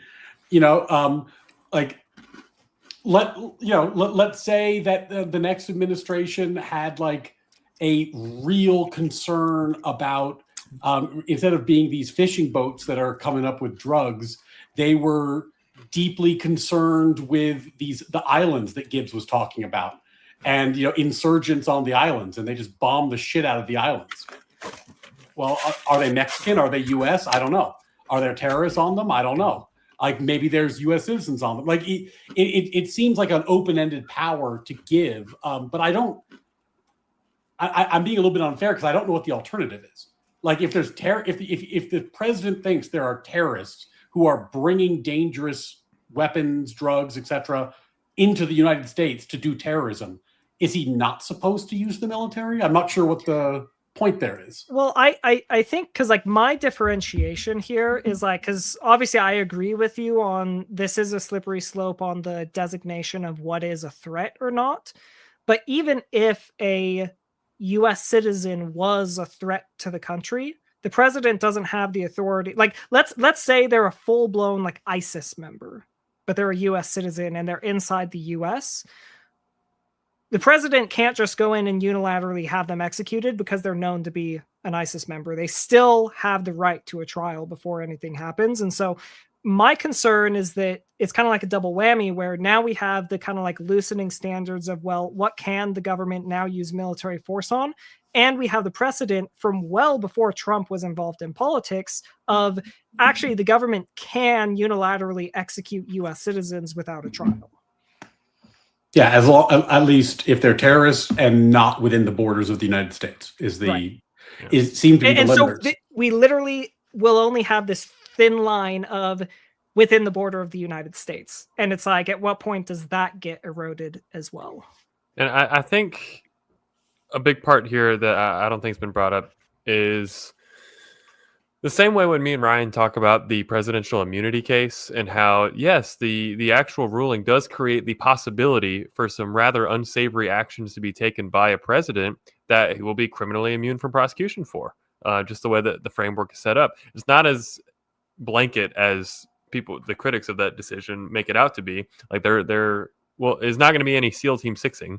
But part of the bargain there, part of the opinion was the ballot box. The voters are ultimately the ones that have to have the final say and will serve as a check for these types of extreme actions. And I think when we're talking about here, like, okay, military action against U.S. citizens on U.S. soil because of even if it's a completely factually based declaration that they are a terrorist now, they've absolved themselves, they've abdicated their citizenshiip, they've declared war against the United States.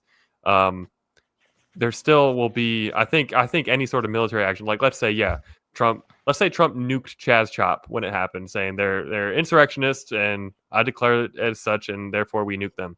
Like, to me, I think I have to believe that the voting population, the entire population, would just be so taken aback and disgusted of like that's way too far. That I think that will serve as a check to the types of things that we're kind of scared about here, even though we can see the line of logic taking us in that direction. I think there will always be that check from it going too far. But that's maybe my naivete. I mean, that strikes me as treason. Well, I can can tell you the line that I think would get us there, right? Like, say, like what was the guy? What was the guy that worked for UNRWA? What was his name? That got kicked out, the Palestinian advocator guy. Khalil, that guy. Khalil. All right, let's just say we definitively leaked Khalil to, like, I don't know, Hezbollah. All right, and we have incredible intel that Khalil is planning a terror attack. And he's on U.S. soil. We know he's there. And we kick in the door, and it's him and his cronies and like two American, Palestinian advocate, like, I don't know, liberals. And they get shot. Bam, bam. Everybody gets shot. And people are going to go, oh, well, they just got caught up. That was the breaking point. And it's like, well, they were all these people were foreign agitators. They're foreign person. But, the U.S. person died. But it was a court order. There was a warrant and everything. And I think that's fine. Well, now you've got that gray area back. Like, that's the scenario I envisioned causing us to get to where now we're fighting foreign adversaries or foreign-backed people. Because then the next one's like, well, the foreign guy wasn't actually there, or it was just one foreign guy and like 8 Americans. And then we justified it this time by doing it. Now let's kill 8 Americans to get this one guy, right? And then the next one is he's not even there at all. Who's kicking in the door is the question. That's not me. That's another one, I guess. Well, no, because if the FBI is kicking in the door, sure, and people get shot during the arrest, that happens all the time. If it was the army, now you've got like a major violation of governing law, right? Like, so, like, I like the difference there is, I think, that's a bright line.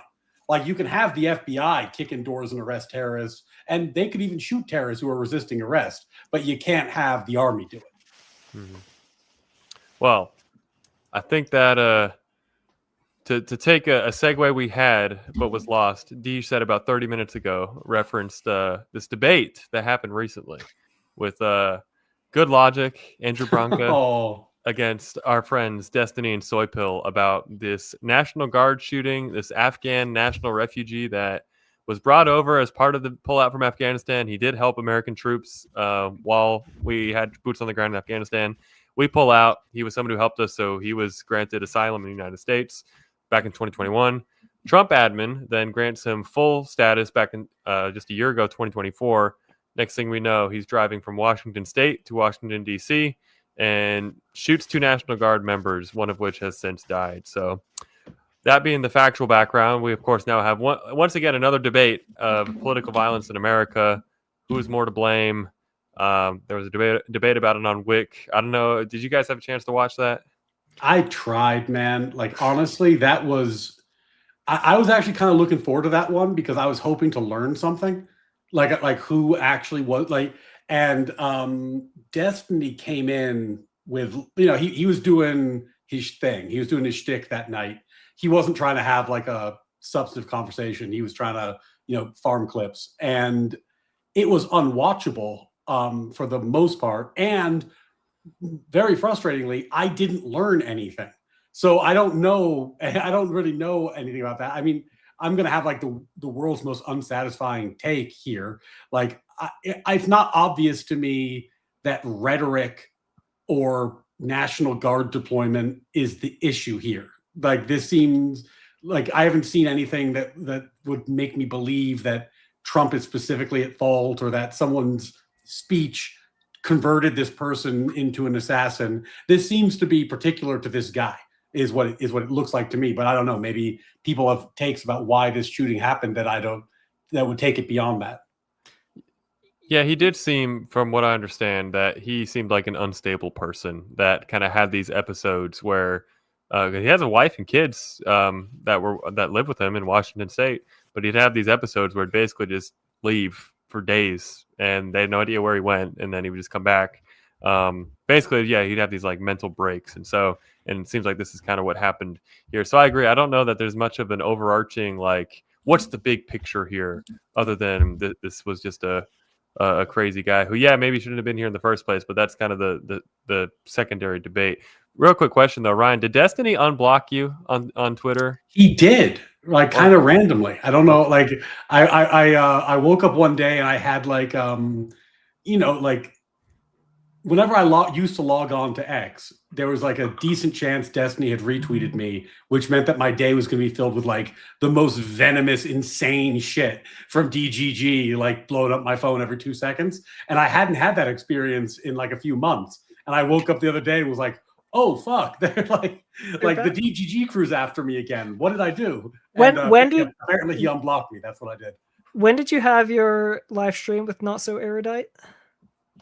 Oh, it's like 2 months ago now. Okay, 2 months. All right, the timeline roughly doesn't line up. Well, so I actually didn't watch that until this morning, and part of that was because I was just busy, and the other part was that my background to seeing that debate was essentially all the DGG brigading, which they did a wonderful job making it seem like it was just a total dog walk. Like there was nothing of substance that conservatives brought to the conversation at all, which, I don't follow any conservative media. Most of the people that I follow on X is like you guys, Zero Fucks, and then a lot of leftist accounts. And so I just was going in thinking that it would be a slaughter. And I was just like, oh, no, this is just DGG being DGG. It was a complete waste of time.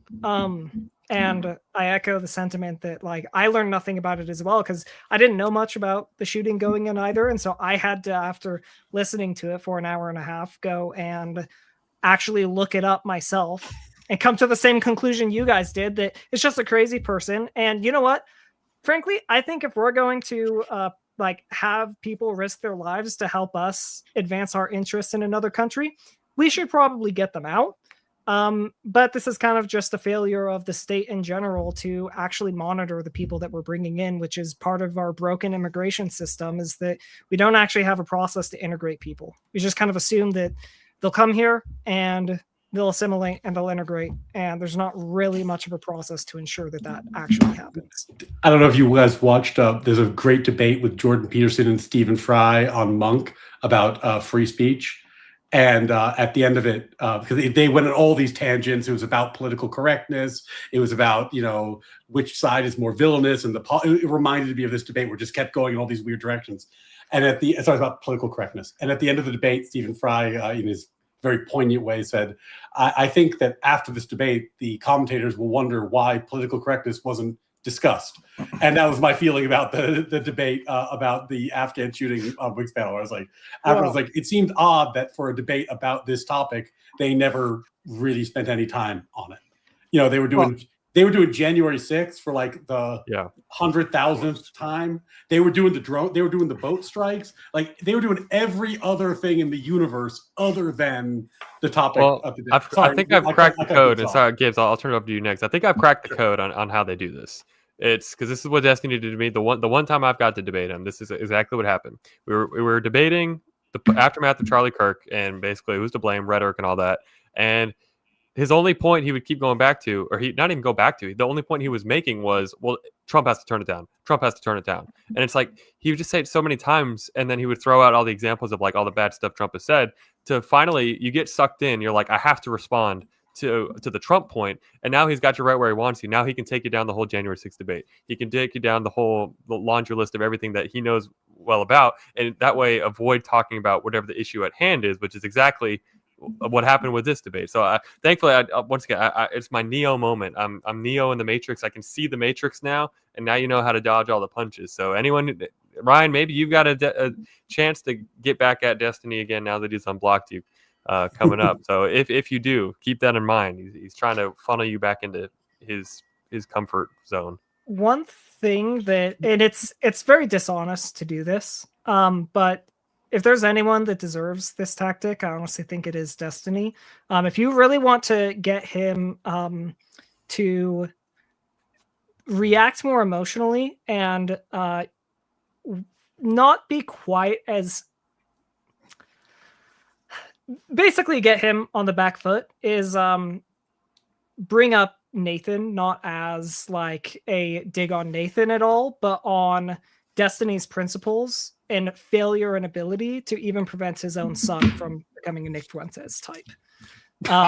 It's really every time that I've seen that happen, he gets tilted. And if he's tilted, it's a lot like it becomes a lot easier for you to farm clips on your side, because when you're dealing with him, that's just what it is. He's not someone you can have an honest conversation. Well, you know why his son turned like that, right? It's because he's friends. Well, since we're all just talking shit now, I'm just gonna say it's because he's friends with Nazi points. I mean, counterpoints. That's why he turned into a Nazi. The kid hung out with counterpoints too long, and he started copying his beliefs. But back on this other subject, I will say I don't know about any of that. I think the way to beat Destiny, since I'm like 3-0 against him now, is it's real simple. And this is what you two can do, because y'all are exactly this. Is he's a generalist. Y'all are specialists. You know, if you keep it in your spiel, you know, I was taking a debate course one time, and in high school, and my teacher had a state championship debate guy come in. He was debating me, and I beat his ass. And the other guy was there as a state championship guy too. And he goes, "Well, when the guy I beat goes, well, what happened?"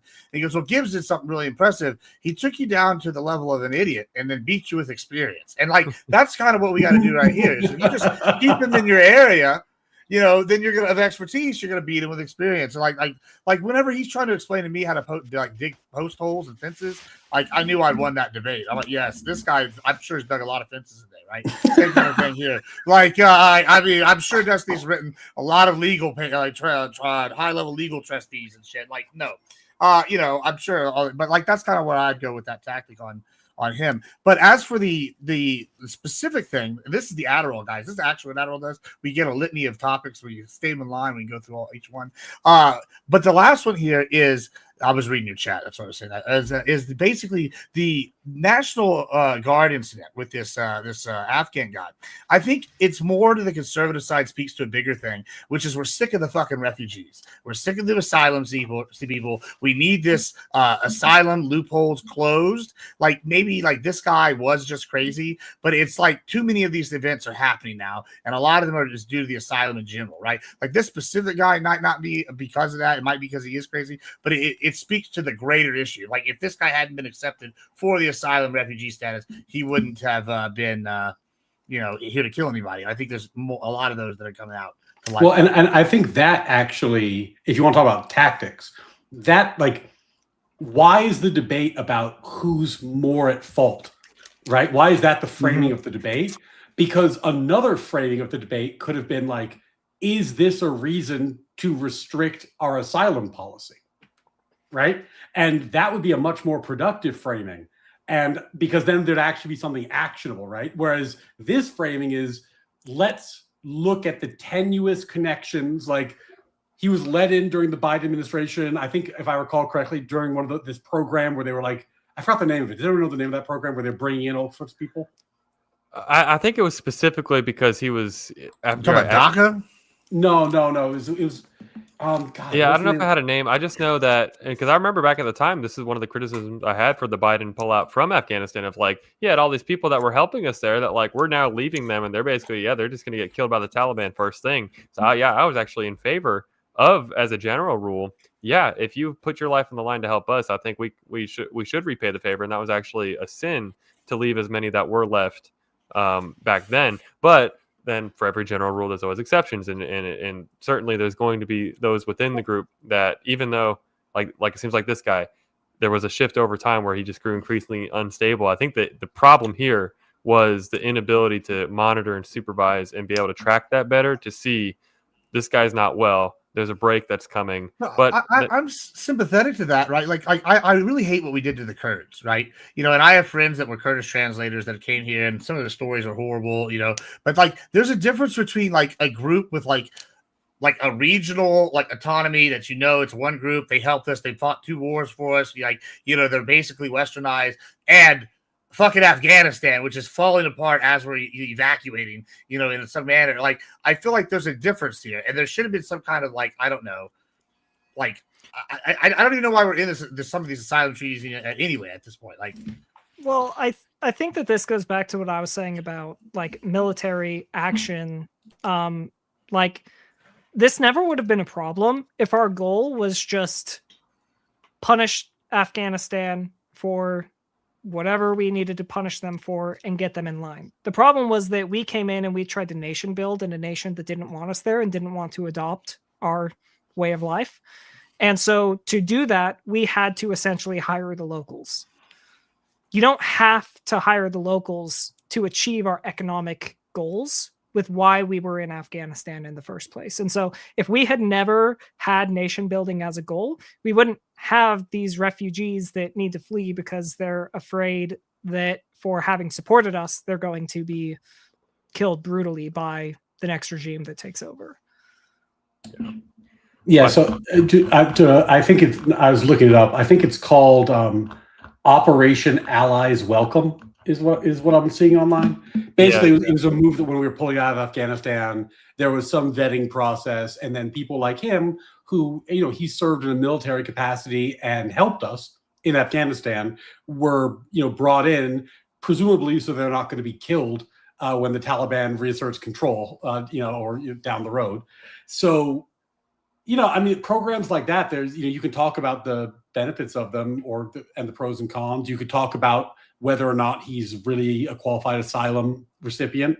But I just do think that the framing of these debates is often to distract from actual policy solutions. Because, like, you know, who's more at fault? Like the Biden administration for having a program to get allies out of Afghanistan, or the Trump administration for granting him asylum in 2025 and posting the National Guard in DC. That doesn't even really strike me as that useful a question. Like, I don't even know why the answer matters. Truthfully. I think the more pressing examples of like, okay, who are we talking about? Who's to blame? Are these examples of ICE agents getting attacked and even shot at in different situations? Because here you have clear animosity that's being very widely spread from the left about ICE, and it's Trump's Nazi ICE Gestapo and the secret police, and they're disappearing people, they're kidnapping American citizens. We got tagged in the one yesterday by Average Debate Enjoyer, where it's like this lady, the narrative when at first blush you see it is this American citizen got pulled out of her car and taken away in an unmarked van. But then you find out she was driving her illegal immigrant boyfriend's car. They pulled it over to see if they could find him. She refused to identify herself, refused to roll down the window. So it's like, okay, we're going to remove you now. They remove her out of the car. And that's when the video starts of her saying, I'm an American citizen. Please help me. And it's like, so it's stuff like that, though, that those are the narratives that get whipped up about, like, specifically a group like ICE. And now next thing you know, when people start shooting at ICE agents, it's like, okay, that's an actual discussion we can have about rhetoric now. But yeah, I agree. This National Guard one seems that, yeah, there wasn't much of a broader discussion to be had about it, which then gets to the point, if there's no broader discussion, okay, how do you make yourself look the best you possibly can in a debate? Which I got sent this. Deej recommended we bring this up. This is something Zero Folks put up on Twitter. Wanted to watch it here. I think it captures it perfectly.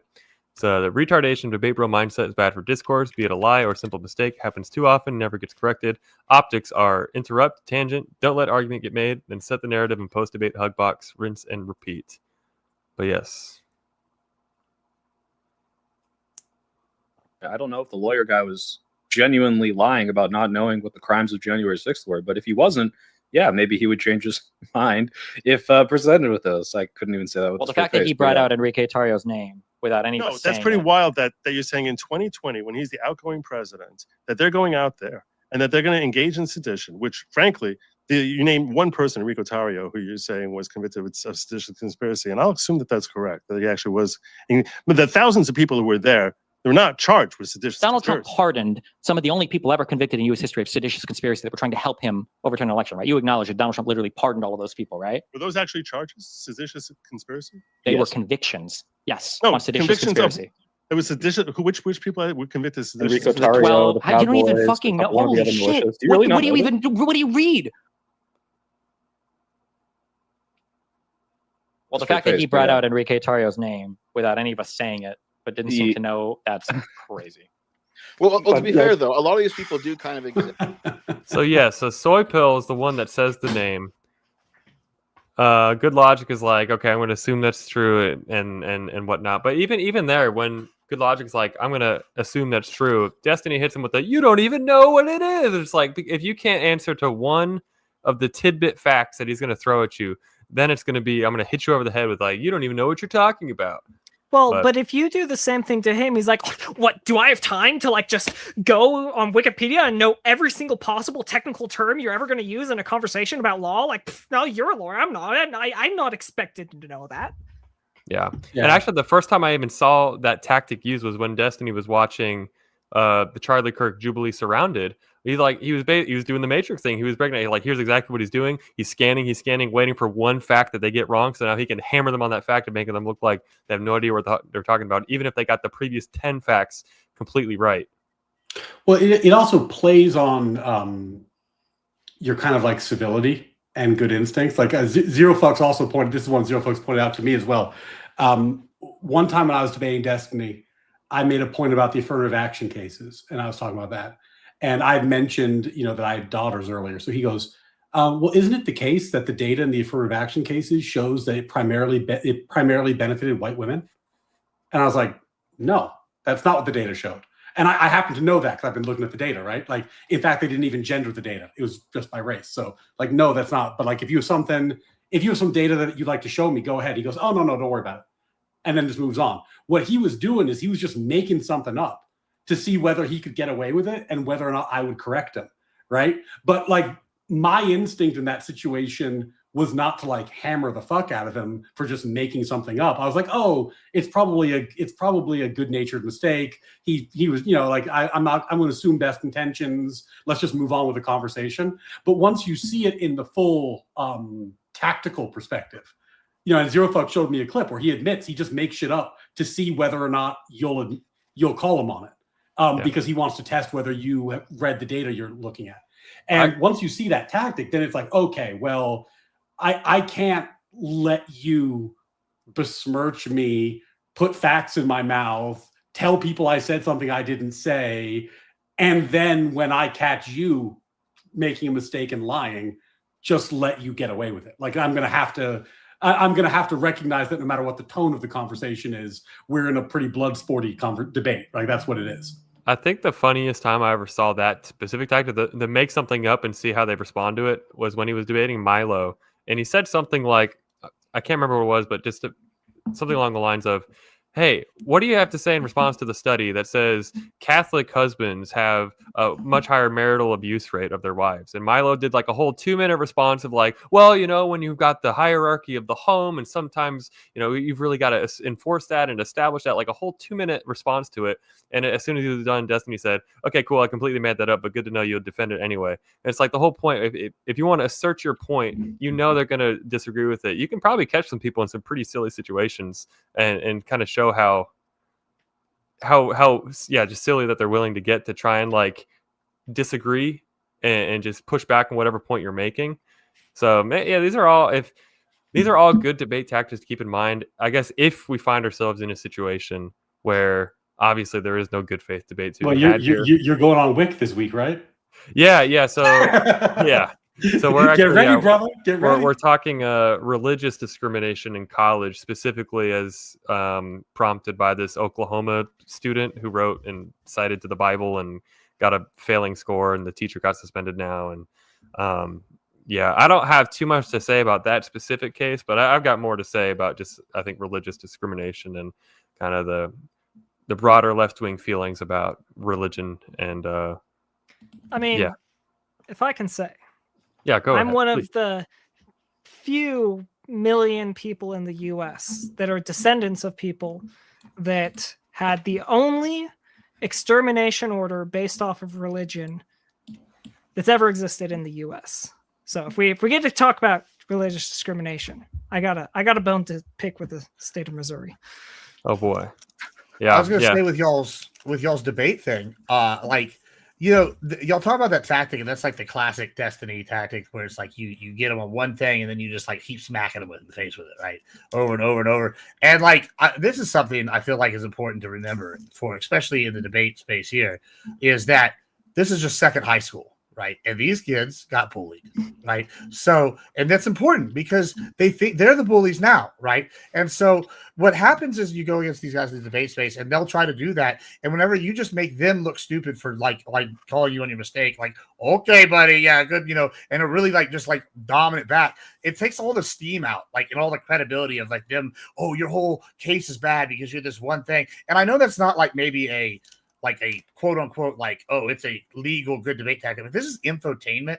And like, this is kind of what I keep talking about when it comes to like these debates is we're trying to change hearts and minds. And part of that is being more entertaining. So if someone's going to come in here and just like, oh, you said this one thing about, I don't know, Israel, and you said this last week and you said it last day and you were wrong. And look, see, here's the proof. And then they just keep, well, why should we trust you about this? Because you said this one thing wrong 20 minutes ago, you know, like, and then they just like Tim say, well, how do we know what your definition on this is? Because you're wrong about your one fact that we can't trust none of your data. And then you can just like how many times have we seen that? We've all seen that, right? And I feel like the easiest way is just, you know, like you start making fun of them for doing that and they'll stop because now they're intimidated. Like, oh, what's this guy got that he's making fun of me? And I mean, it seems bad faith, but like y'all are right. All this is bad faith. Like that's what they're all doing. And like, unless you try to have like a good faith combo and y'all are open to it, right? But then, you know, with these major people, I just go in expecting bad faith and hope for the good faith. I don't know if you've seen it, but in the last debate, Gibbs, a variation of that.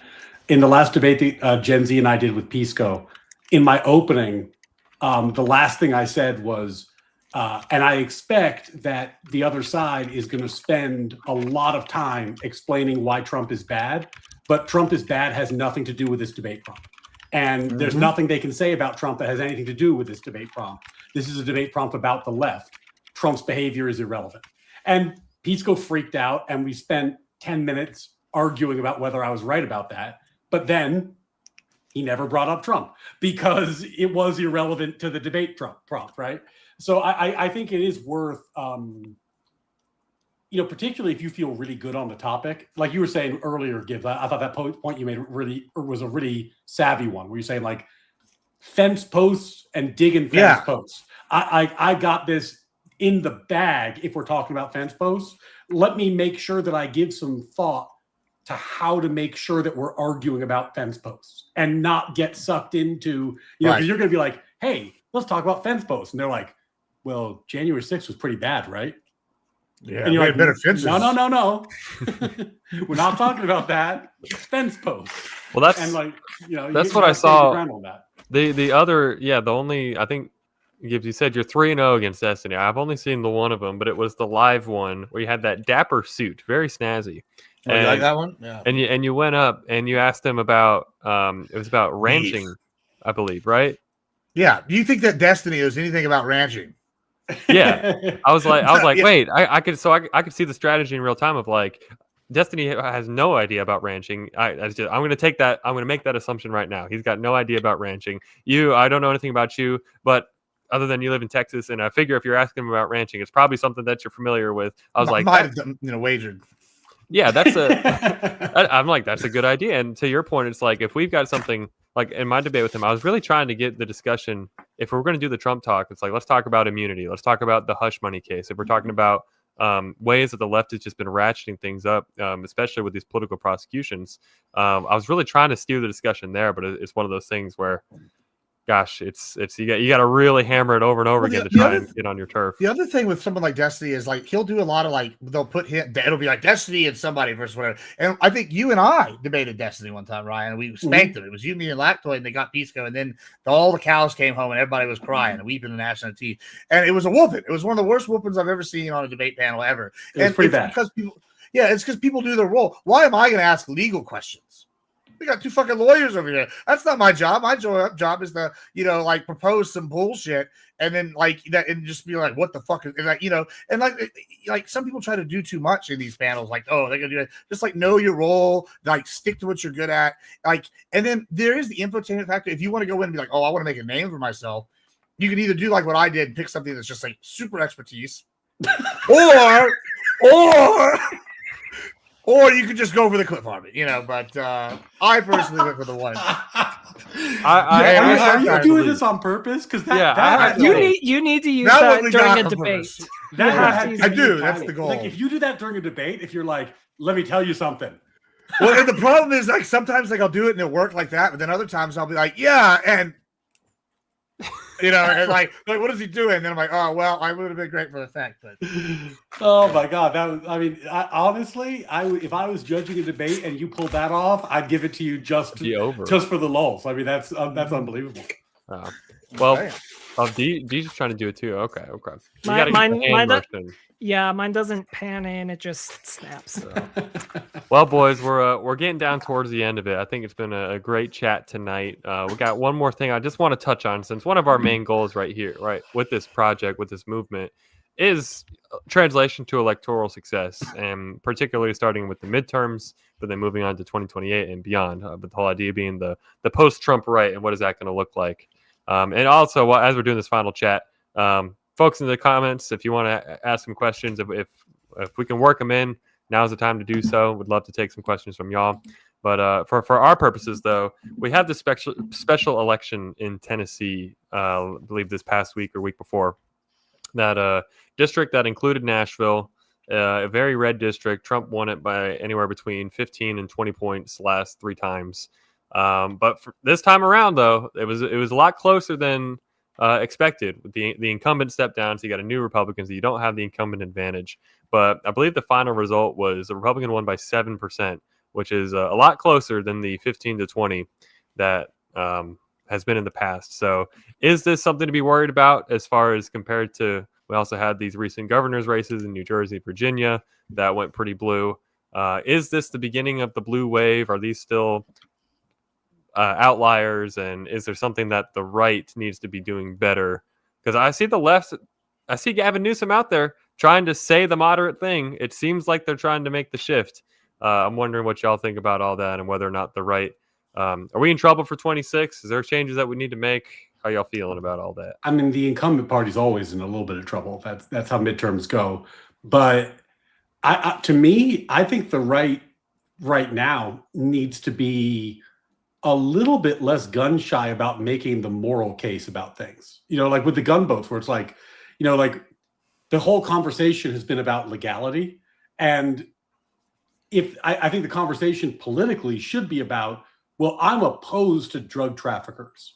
What's your position on drug traffickers? Well, are you pro drug trafficking? Are you pro fentanyl? What's your point here? Right? Because I think that there's these narratives have gotten out of control. Like the left took a massive L on the government shutdown, but then they segued into Epstein immediately. And there was no news cycle on that. Right. And now the drug boats have had a terrible news cycle. Right now, the Trump administration needs to figure out how to get some positive news cycles, because right now they don't seem like they have their media strategy does not seem to be working presently. Yeah, but that's because they're not focused on the media. Like, I don't think they give a shit about the media. I think that they're planning on it not mattering. And this is my logic, right? Because one, we just had Texas basically got finalized now that they're going to have the redistricting done. Well, I guess California is going to do theirs, and it's going to equal out. But Texas is just the cusp, right? We got tons and tons of states that we can redistrict. And the Democrats only have un poco. And I'm telling you, boys, it's not enough. It's not enough. And I'm pretty excited about it, because I think that in addition to that, we've been using our own lawfare. We found out, at first, the illegals didn't get any welfare money. And now we're finding out, Lordy, they getting all the Medicaid and all that good jazz. And then it's, these people didn't vote. Lordy, if you have a driver's license in this county, these states are giving out driver's license, you could vote. And so it's surprise. It's like a little nasty little onion. We just keep peeling it back, and it's one nasty layer. And Tim Walz is committing fraud. And we got photos with him. Ilhan Omar, she's sus as fuck. All these people. It's the chickens are coming home to roost for the Dems. And I'll tell you what, Baba Boucher, I don't want to be a Democrat, because not only are they going to lose, they're going to lose all these fake voters they've had. They're going to disappear, because now they're getting deported, because guess what? They shouldn't have been here in the first place. You're going to have all the redistricting done by all these states. And now we're going to have another super majority. I think that's kind of the Republican strategy. Now, I agree. I think it would be better if he was doing both and he got some positive news cycles. But it seems like Trump's gone, fuck it. We're going balls to the walls on getting this shit done in every state, so that we have a distinct message. It won't matter what the news cycle is versus, let's win hearts and minds. I think that's kind of where he's at in his administration now. Yeah, I think that ultimately at the end of the day, economics is going to determine the midterms. I think that there are things optically like the Trump admin can do, but I don't think that that's going to sway the actual voting base that will be required to win the midterms. I think if there was anything that he could do right now is reverse course on his tariffs policies. Mhm. That and also essentially I wouldn't say like apologize, but essentially tell Europe, hey, we realize that we were a little too hard on you with tariffs. So we're going to reduce our tariffs on our allies and increase our tariffs on our enemies. That's one thing that for me has really bothered me with the Trump administration is tariff policy. So I think that would go a long way to rectifying some of the concerns people have, but then also figure out how to get more housing built rapidly is another big issue but there's not enough time really for anything that he does now to actually have an effect on the economy. So all he really can do is try to get the optics wins. Well, but what you could do, and it's not really the right style, but it's an effective move, is you could put up to vote policy on this stuff. Like you could put up like, okay, here's our like plan to give HSAs to everyone in America. That way they're not being hurt when the ACA subsidies expire going forward. Like here's our plan to do X, Y, and Z thing, and let the Democrats vote it down. Because you know they will at this point. Like at this point, there's no collaboration between like basically very targeted like single bills that are actually like not the fluff ones, but basically every amount of time that they can get on the House floor, introduce bills that just do one thing that's going to get shot down because it's Trump's base doing it. And like you know Thomas Massey does this all the time. He'll put up a bill that has like 3 lines. It'll be like this. The law literally says like, by this law, the Department of Education is abolished. End of law, right? It's like flat, and like put up some stuff like that, like just like a clear, simple policy, and let the Democrats vote it down, and or not. But if not, then you get to put your stuff in action, which is great. But if they shoot it down, then now you can talk about that. You know, I don't think you can let it be this endless cycle of. I think during the shutdown, the Dems came up with a media strategy, and they've been rolling it out, and it's been fairly successful. But there's room for counter maneuvers. Like for example, the Epstein names are due to be released. The Trump administration has a lot of control over what's on that list and what's not. Like that could be a very good media cycle for them, potentially, if they do it right, if they have good lawyers, if they have good PR people who are massaging it. So we'll see. Yeah, I think you're right about obviously the party in power always struggles in the midterms immediately following the presidential election. And I'm with you, Deej, too. I think the easiest win would be dropping the tariffs. I think thankfully the Supreme Court might give us that win. Well, likely will give us that win, contrary to what Trump is going to say that he wants, even though, yeah, I think Supreme Court strikes down tariffs. I think we see a pretty big economic bump. Obviously, everyone's still talking about the AI bubble and whatnot, and that's kind of, I think, out of any politician's control as to what happens with that. But yeah, I think tariffs is probably the easiest one that I think you would see the economic benefit pretty fast if those were to be dropped. Well, this is all situational, right? Like, okay. So, like, I feel like I don't know your political stance. I know Ryan's to the left of me. These, I'm assuming, is to the left of me, right? All right, let me just give you an example where sometimes it's like it would be better economically if we left the tariffs, right? And I'm going to go back to beef, right? This is kind of like where I go a little home, my thinking, and it goes, okay. Well, first, what they did was they gave us grain, they gave us corn subsidies, so people stopped growing grain, and then they started growing corn. Well, that's great. That's good. So we have corn-fed beef. We don't have any more grain. And so grain prices go flying through the roof because nobody's making grain no more. It's not profitable.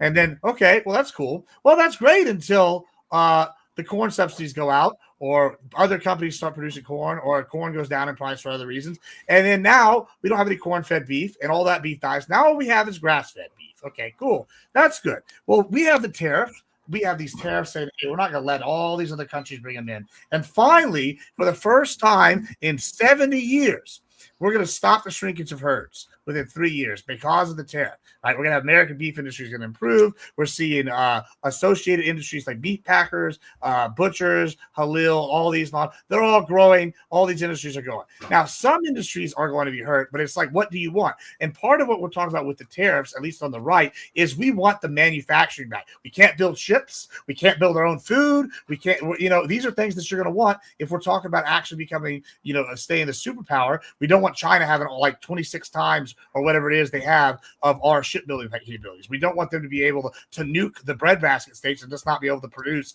any more beef or any more whatever, or us just not have that thing, whatever. And then they start, embargoing us. It's all part of that. And so when you're sitting here going, oh yeah, it's just great. Well, I'm pretty pissed he's fucking taking the tariffs off beef because from other countries. That's fucked me quite a bit. And now Herb, things aren't going to go up by like are estimated to go down for the next 4 years instead of improve. And then Argentina is shipping their beef here. Well, guess what? They're just having to ship beef in from Paraguay and Uruguay. If we have the screwworm come in from Mexico, the whole beef industry globally collapses. And it's all because he removed the tariff that he had put on there. And I'm very upset about that. I think it's more complicated economically than just, let's take the tariffs off. It'll help us. Well, it's not a matter of taking all tariffs off. But the thing is when the tariffs are broadly applied, the economic harm to our country has been greater than any boon that we get into any specific industries. Like there are specific industries that are benefited by tariffs, and those are the industries we should maintain tariffs on. But you don't in the economic toolkit, it's a scalpel, not a sledgehammer. Yeah, I think that's a good place to leave it. Did get one question I said I was going to bring up. Let me go back and find it. It was from re-examination. Here it is. Question. I think it's a good one to address for the show. What is the definitional ideological basis for the reasonable right members would adhere to call themselves such, aka the theory of everything? Ryan, you want to give your take on it? I think we're all probably going to largely agree with it. Yeah, the American moral proposition, which is found in the Declaration of Independence. It's the idea that this is a nation where our Creator blessed us with natural rights. We institute a government to defend those rights, and that we are sticking to our guns. That this is something that we care about. I think that's the glue of it, and you're going to see the friction points emerge because there is a segment of the right now that opposes that statement. That would they would prefer America be an ethno-state or a theocracy than a propositional nation. And that's going to be a fight that the right's going to have to pick, because the same thing happened on the left and they didn't pick that fight. And we saw what happened, right? Like the Marxists and the neo-Marxists and the woke idiots took over and dominated the space and the airtime on the left. And I think that's something that's avoidable on the right, but we're going to have to, we have to mount up and be ready to fight. Yeah, I think that's really it in a nutshell. And Chipingo kind of asked a echo of the same question, because this is an issue I have with the left generally, but specifically, it seems so much of their electoral politics, it truly is just Orange Man bad, Trump bad. You have to vote to stop Orange Man. And there's very little of actually casting their positive vision or affirmative vision for what they want to do. I think probably Kamala Harris's biggest mistake she made was not going on Rogan and just making that work. But not even just the mere fact of going on, because she could have gone on and just said Trump bad the whole time, and that would have not been very effective. But to go on and actually articulate a worldview that is coherent, and you could tell she believes it. Bernie Sanders has no issue going on Rogan and explaining his worldview. He's done it over and over again. The big issue I've got with these folks on the left that are taking the center stage, whether it's Kamala or Gavin Newsom, I just don't know what's a sincere belief that they've got of regarding governance. What constitutes good governance? What's their theory of the history of the country? And that's a big critique I have, which is why I think the reasonable right, it is so important that we not just say what we're against, but we say what we're for, which is everything that Ryan just laid out. Yeah, and I think we can be specific about policy as well. Like we would like to prioritize America's interests over the interests of like globalism or the interests of like other nations in particular. That doesn't mean we can't have allies, but it does mean that there's a prioritization that's taking place, enlightened self-interest and all. It means that we're for example, like localized education. We're for parents being able to have a say in how their children are raised and what ethical systems are passed down to their children rather than outsourcing it. You know, we're for building a cultural institutions, educational institutions, immigration institutions, legal institutions that honor our core values as a country and aren't slipping into kind of like continental philosophy and the kind of managed decline that we see in Europe, where slowly things are falling apart and they're just stewarding the sinking ship. I think that that's the vision in my mind, is that we're trying to build something that's going to carry the American philosophy forward rather than, you know, hoping we can hold on to it long enough before something terrible goes wrong.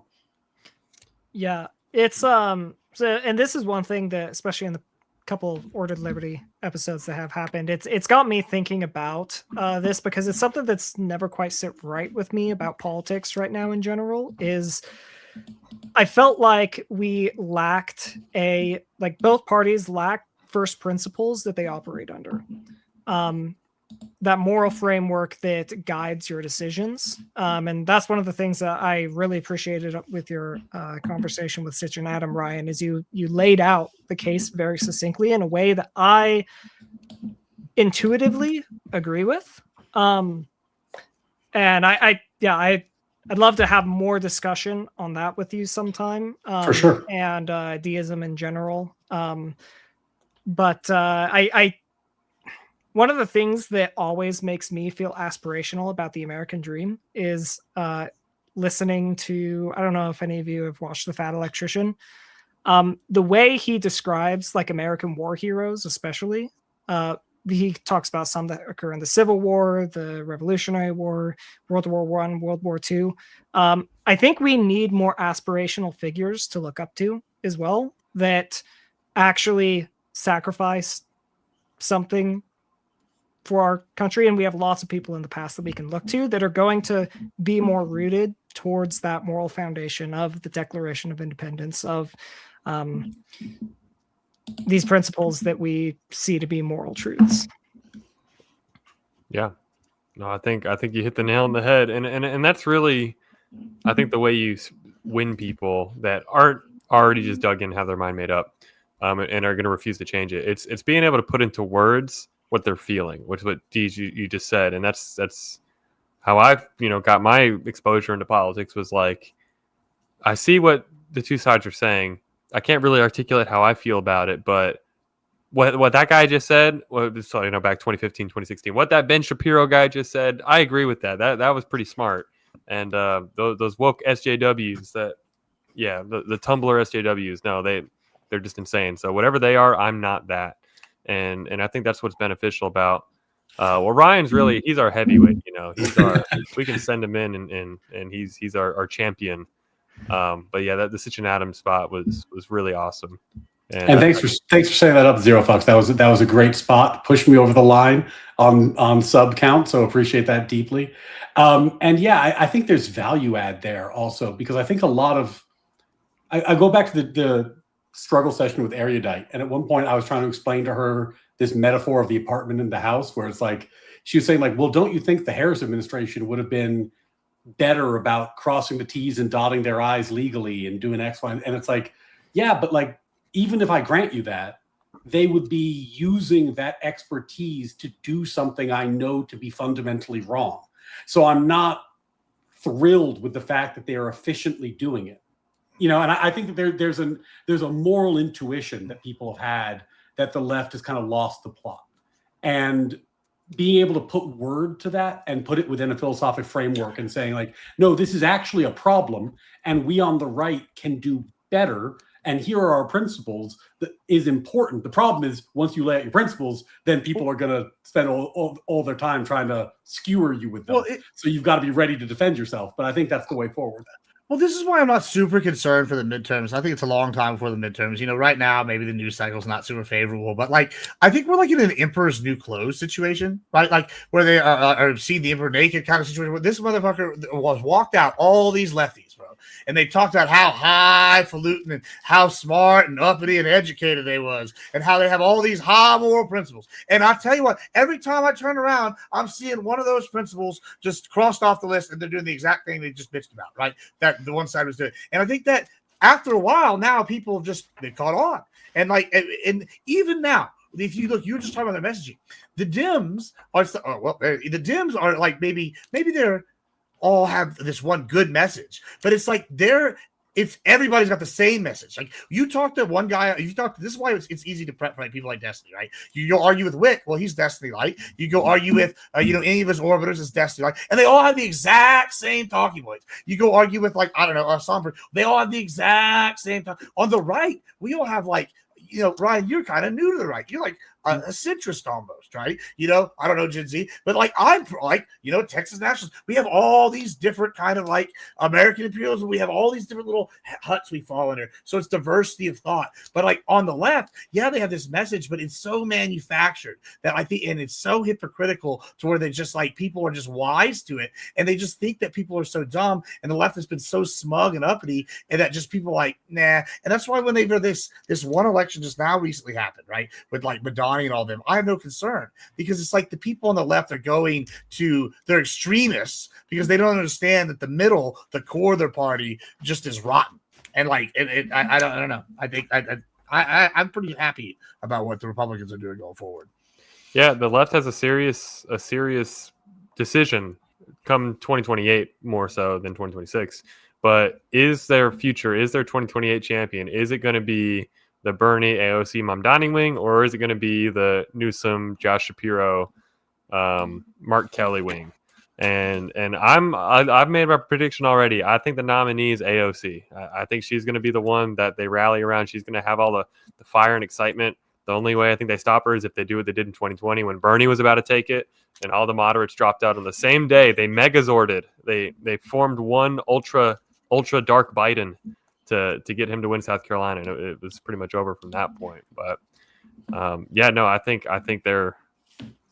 think we all see which wing is ascendant, and I think we're about to see it come to full fruition. But I hope to be wrong. I hope it's someone like Shapiro that at least if he wins, I can live with that. I can. Well, if they win, that means is the deep state is dead, right? Like, because that's like a new faction rising to power of the Dems. Like that would be MAGA victory at that point, right? Wouldn't that be the purging of the swamp? The swamp's gone. Like that would be that they would, if they like, so it's almost like a blessing in disguise because it means you cleared out the old guard, and now it's like maybe this is this new thing, which is either more maybe worse or maybe less threatening. We'll see. But yeah, that's a silver lining to look at it that way. But yeah, I think it would do more harm than good. I'm not super worried about AOC winning, actually. I think that we could very likely have a 2 Republicans in a row if she is the nominee. Could be a totally false read, but I think that the only way you could get enough men to vote for a woman candidate is if she's a conservative, especially among independents. Yeah. I think that's probably right. And also I would hope that she, like Newsom, has just said and done enough things that are they play well in LA or New York City, but they don't play well nationally, right? And there's I think that all gets thrown in your face. Like I think if Newsom tried to run nationally, people would be like, well, let's talk about some of the shit you did in California for a second, right? And yeah. I don't. Someone like Shapiro, I think, could win a national election. Though, these days with the way that Israel's been a hot button issue, maybe less likely than back then. But we'll see. I'm not. If Newsom wins, I would be very worried because I don't think Newsom. I think Newsom is billing himself as a moderate Dem. I do not think Newsom is a moderate Dem. Oh yeah, he's definitely not. I want to make that clear. I don't want people to construe me as saying that, Newsom, Shapiro, they're the moderate wing. I think Newsom is probably somewhere in between someone like Shapiro and someone like AOC. But Like he's not as far as the openly flirting with a socialist. But I think no, he's completely governed his state like complete trash. Doesn't yeah, that make you he feel has a confident horrible though? record. Yeah. Doesn't What? this make you feel confident if they're people? I mean, AOC might be the best case in that scenario because she probably doesn't have the record that Newsom has of policy that you can directly tie. Like he was the governor and California's a shithole, right? Like we could tie that directly to him. Remember the poop map? Like if DeSantis can wipe the floor with him, I'm not too worried about the his chances. But AOC maybe is the bigger threat there because just the unknown factor. But just look at the Republican presidential pool. Like we got, I guess, Ted Cruz. Oh yeah, he's always in the running, but he shouldn't be. We have Greg Abbott, I think, is going to be the dark horse, right? Because he could be like, I've been doing MAGA shit since before it was cool, fam. He could be like, yeah, we invaded Mexico. I built the wall. I did these battles. I'm the one who sent the immigrants to Martha's Vineyard. Trump basically should have been calling it Abbotism. So whatever. He can claim to be like, when was the last time the U.S. gained official territory? Okay, that's a go. I'm gonna tell him another. The transes call me Hot Wheels because I be running them over. Like they hate Abbott, right? He can sell all that. I think he's a dark horse. Then we got Rubio. He's like the neocon pick. I guess DeSantis, if he wanted to run again, I guess could be like a decent run. Then we have a Vance. The pool. There's Vance. It's Vance or DeSantis. Can we be honest? It's gonna be Abbott over for DeSantis. DeSantis is a joke. He wears platforms and he looks like a lizard person. I'm just saying, I'm convinced that DeSantis is a lizard. I cannot. Dude, Gibbs, this is like a new debate technology. You're fucking blowing my mind. I am trailblazing new tech. You need though to make it a macro on your keyboard so you can do it more reliably. I have a Steam Deck. I'm working on it. Holy shit, that's such a good idea. Look, the thing is, I think what happened in the last election is we saw that Vance is the best communicator of any politician on the national stage right now by a pretty wide margin.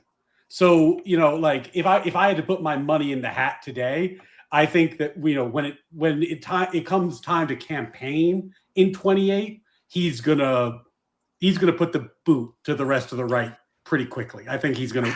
He's really, really good on the campaign trail. I think it's going to depend on if they can kind of wash away the bad vibes a lot of people got from the Ukraine negotiations. Because I know that's where I saw a lot of people that were kind of bullish on Vance get very bearish on him. But that was long enough ago that maybe they'll forget. Well, or it didn't stop Kamala. She went there 3 days later. They started a fucking war. So, I don't know if it matters. Kamala lost. Granted, she lost because she had no chance of winning. Yeah, I just mean, do you remember the Vance-Tim Walz debate? Yes. That was fucking, if it wasn't for the fact that we had the Biden-Trump debate as our, benchmark, which was, the most disastrous debate in modern history, the Walz-Vance debate would have been a bloodbath by any standard if we, in any other election cycle. And I just don't know, if you saw what he did on the podcast tour at the end, he was so incredibly good. He's incredibly good debating. I think I was a DeSantis guy in the primaries, in the last cycle. And, I still am a DeSantis guy in many ways, but he underperformed on the debate stage and underperformed on the kind of the national stage. And I don't. He looks like a lizard. Maybe he's upped his game, but there's some people who have chops for that. Vance has the chops. When he shows up in a national campaign, he's a force. So that's something. I feel like DeSantis is really good at governance, but he kind of has the charisma of a wet towel. And here's the thing. I've got some background. This will speak to your point, Gibbs. So 2018, I was in college and I was an intern for DeSantis. He was my rep for my district in Congress 2018 as he was running for governor. So I was in his DC office as an intern, and I was there for 6 weeks. I met the guy twice because that's how reclusive he was. And he never actually came in and out through the main congressional door. He went in and out through his side office door. So never actually saw him coming and going. And And the 2 times I met him, one was he invited all the interns to his office to have a lunch to ask questions, which was pretty cool. But the other was like at a speaking thing that he did after we did the lunch. And I shook his hand and was like, "Good to see you." And he's like, "Nice to meet you." And I was like, "Okay." So yeah, so he certainly, and we actually talked about it back then of like, okay, he's running for governor right now. He's got presidential aspirations. What are his chances? We were saying back then, 2018, yeah, he's got all the right ideas, but man, he's got to work on his people skills. And It's kind of he's got no charisma. Like It's that's the kind thing. Go ahead. I feel like there's a personality type of someone who's going to be really good at governance and probably would make a really, really great leader in any capacity you put them in. But the problem is that personality type does not go along with the type of person that can win a national election. Because to win a national election, you have to have a certain, let's just say certain type of personality An that kind aura. of makes you more prone to want to maintain the fame, here's the which problem. ultimately leads to more corruption and Well, worse the other governance. problem, the other problem with DeSantis is also right is that he's a neocon, and that's all he is, right? He's a Florida neocon with like maybe some MAGA sentiments. That's kind of what he is. It's what we know. That's what he is. It's his background, and so he can get that, but he can't pull the MAGA guys for whatever reason he couldn't do it. Vivek was pulling better than him with all the MAGA people, right? So this is why I keep coming back to Abbott, right? Abbott's got all the neocon people. People like the neocons like him.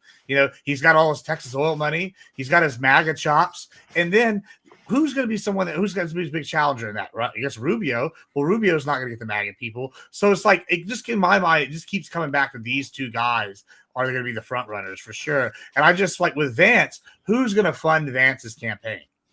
Like, it's not going to be Trump, right? It's not going to be Trump's buddies because, he's definitely not as, populist as Trump is. He's definitely his own thing. I just see this thing where he starts with this big splash, heir apparent, and then it just like fizzles out. Well, part of that depends on what Trump does, right? Because if Trump makes somebody the heir apparent, that's going to change things a lot. Because right now the assumption is he's going to pass the torch to Vance, but he's a mercurial guy. He might not do that, right? And if he passed it to somebody else, that would be something. And then there's always the question of what the ticket looks like. Is anybody willing to bow out early to get the VP spot? Like, I don't think Vance could because he's already been VP. But like Rubio or DeSantis might be willing to, bow out early and endorse to get the lower ticket spot, which would be something, so I don't know. Like, there's a lot of variables. I got it. Vance runs, makes Trump his VP. Then after he gets elected, he drops out, and that's how we get a third term. Yeah, that was the at one point on one of Wick's shows, he suggested that scenario, except Trump then hires like Mossad to take out Vance and then assumes the presidency after the assassination. They keep doing this. They've done this thing recently where they all just are like, "Oh, he's slowing down," and then like all of a sudden, Trump goes on a media blitz. Trump's been everywhere this like last week and a half, 2 weeks, like calling people, the R slur and calling people stupid and all sorts. Yeah, of wasn't shit. he dying last month? Yeah, and like last month, he was dying. He's turning into Biden. Look how bad he's slowing down, and he's had some of the best one-liners he's ever had in the last 2 weeks. And I'm just like, bro, like. I don't know. Like, it's the same kind of thing. Yeah. So he's kind of a cruel guy. The media it's is off going topic, to. but how funny was that fucking Tim Walz thing where he was talking to like the crowd. He's just like, people keep driving by my house and calling me retard. Bro, like you lost. Your career is done as a politician. But like you can't run for office if like you're the guy known for like, yeah, they drive by his house and call him the retard every time. But like you're not gonna win ever again. Your career's done. Like they tried to say that JD Vance had sex with couches. So yeah, but like the thing is, if you go on TV and you say I'm really sad because people are driving by my house and calling me a retard, that the next day it was like a traffic jam outside his house, right? Like I would post up if I was in like a super PAC or something, or like I don't know, maybe whatever the things are the Dems fund all. I would just make a little what's the little organization called? the little special ones that they can get the funding from the government. Oh, whatever. Fuck it. NGO or NGO, yeah. I make an NGO and post out in front of his house. It would be the Tim Walz is a retard fucking foundation, and we would put. And we would put it out the side. Where's my government money? We can go fund these plays and say like Trans-Siberia, Australia, or whatever. We can't. I need that. That's the one I want. Hey, if you recruit, holy shit! Can somebody please fucking clip that? Like, Admiral Gibbs's pitch to America with the zoom in on his face. I'm gonna fund an NGO to call Tim Walz a retard. That's his pitch. That's our solution. Hey, if you recruit some Somalians in Minnesota, you could get that done. They said $2 million to study a butcher's language in France. Who gives a fuck? Like, I mean, this is more better. I don't know, but I only need $200. I'll go down to Walmart and get some fucking Crayolas. We shouldn't have canceled USAID. We should have just given it all to Gibbs. Yeah, that's right. I would have got more done. Gibbs is in charge of USAID now. He has ideas. I'll tell you what. Talking about ultimate hires. Last thing I'm going to say here, I think, is old fucking Lisa McMahon. If you wanted somebody to do a good job and their job was gutting and fucking in the department, she has gutted that fucking department. I got to say, she have a perfect hire. Perfect hire. Well, I think I got one more question that was submitted. That'll be our final question before we sign off for the night. It's a very serious one. It comes courtesy of our friend Tyler, the average debate enjoyer, saying, question, who would win in a big man fight, Ryan or Gibbs? Ooh. I mean, look, you never pick against yourself. You never pick against yourself. I'm coming in swinging, Gibbs. That's fine. I'm going to let you do that. And I'm going to pick you as well, except because I'm so confident that I'm going to win. I will pick against myself. Well, I don't know. As probably you go. I'll just say I feel like Gibbs. He's got that rancher tech. He can pull out that lasso. It could be, they have competitions for this kind of stuff to get you tied up, hog tied behind the back. Whoa, that's what we do in the bedroom too. Don't worry about it. If Gibbs is talking about hog tying, I don't want to rough house anymore. I think we're going. Save a horse, ride a cowboy. That's right. Exactly. Yeah, well, I think this was certainly one of our fun episodes. So appreciate all of y'all for being here. Anyone got anything exciting going on this upcoming week? Yeah, I got one. We got Thursday next week. We're gonna be doing a panel on something. I think it's gonna be the Minnesota fraud is the plan, and it's gonna be exciting. I know Monday I'll be on Primes, and then I'm sure I'll be on throughout the week at 7:30. Heck yeah, Ryan, you got anything? Well, I'm going to be on that panel with Gibbs on Thursday. Sure. It looks like a fucking murderer's row. So I feel bad for the lefties who are involved in that one. But so that should be fun. Also, big channel announcement. Like, thanks to your generous support and all the people who have been subscribing, we have crossed into monetized on YouTube territory, which is fucking amazing. So now it's just that process of them telling me that it's been achieved and that whatever, they're reviewing the account, whatever. But once I get that email, then we'll announce the Ryan breaks open the celebratory whiskey. And thanks to you guys, and you can watch me get fucking lit up while I celebrate the fact that the YouTube channel's gotten off the ground. So thank you all so much. Really appreciate it. Are we gonna do a live stream or a shot per super chat? Is that the idea here, or what's the plan? I'll have to come up with a format. We'll see what my monetization options are, and then we'll come up with as Sean's in chat. We'll have to come up with a griftathon. Join that. Let's just join in on the internet frivolities. Beautiful. Well, good stuff. Deesh, how about you? Anything this week going on? My son started throwing up this morning, so I will probably be doing the same later this week. I want to know how many subs and donos to get Ryan to put on the Hassan Made costume. Can we chat? Can we make that happen? Yeah, I think we get him for 50. I don't want to wear anything Hassan wears, man. Wasn't he walking around like Chairman Mao today, or was that yesterday? Who knows? Probably. Isn't that like capital offense if he ever goes back to China. I think North Korea they make Yeah, in it. North Korea they would, but I can't imagine that most Chinese would consider that like not making fun of Mao. Yeah, I think if he was actually living there instead of doing propaganda for them, he'd find out real quick that China doesn't really give a shit about him. But, he gets to live in his bubble, so good for him. What a beautiful country, huh? He gets to make millions and millions of dollars talking about how terrible the system is, and you know what's even greater is he can be virtuous by donating hundreds of thousands of his chat's money towards charity. Exactly. Just a good guy all the way, top to bottom. But anyway, let's see. Yeah, I've got Wednesday, WIC panel, religious discrimination in higher education. Not so erudite will be on the other side, so that'll be my first opportunity to go back and forth with her. So that'll be exciting. Be sure to ask about her epistemology. No, her epistemological deontology. Yeah, sorry, her epistemological deontology. My bad. That's right. Yeah, no, that'll be great fun. Beyond that, I think I said this behind on the pre-show last week, not publicly, but this past week was my first week of my own law firm. Hung up my own shingle, so it's been thank you. It's been crazy. So that's what I've been mainly focused on.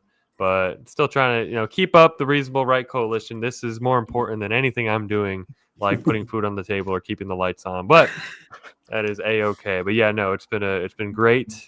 Week 1 in the books. Week 2 should be even better now that I actually have a business bank account and people can start paying me. So that's a good thing. And also on that vein, I just have to keep saying this because it comes up every once in a while. I cannot represent you legally. I am not taking clients from this stream. I have a law firm. I don't pick our clients. Don't tell me confidential things. I am not your lawyer. But Gen Z could be. So if you have a legal question and you're trying to hire an attorney, you do know one who could potentially hire you. It's that guy right there, not this guy right here. Act accordingly. Exactly. Yep. And I'm North Carolina licensed. However, that does not stop me from pontificating on hypothetical situations that may or may not be coincidentally similar to any other real life situations. But certainly if you're in North Carolina, that's going to be the easiest one. Absolutely. But yeah, so if you got questions, I guess you can pay me to answer them. Well, we'll leave it at that. But yeah, alrighty. Well, everyone, thank you all for being here again. This has been the Ordered Liberty Podcast, episode 4. We will see you all back next week, 8:00 Eastern time for episode 5. All right, say bye, everybody. Bye now. All right, y'all have a good one.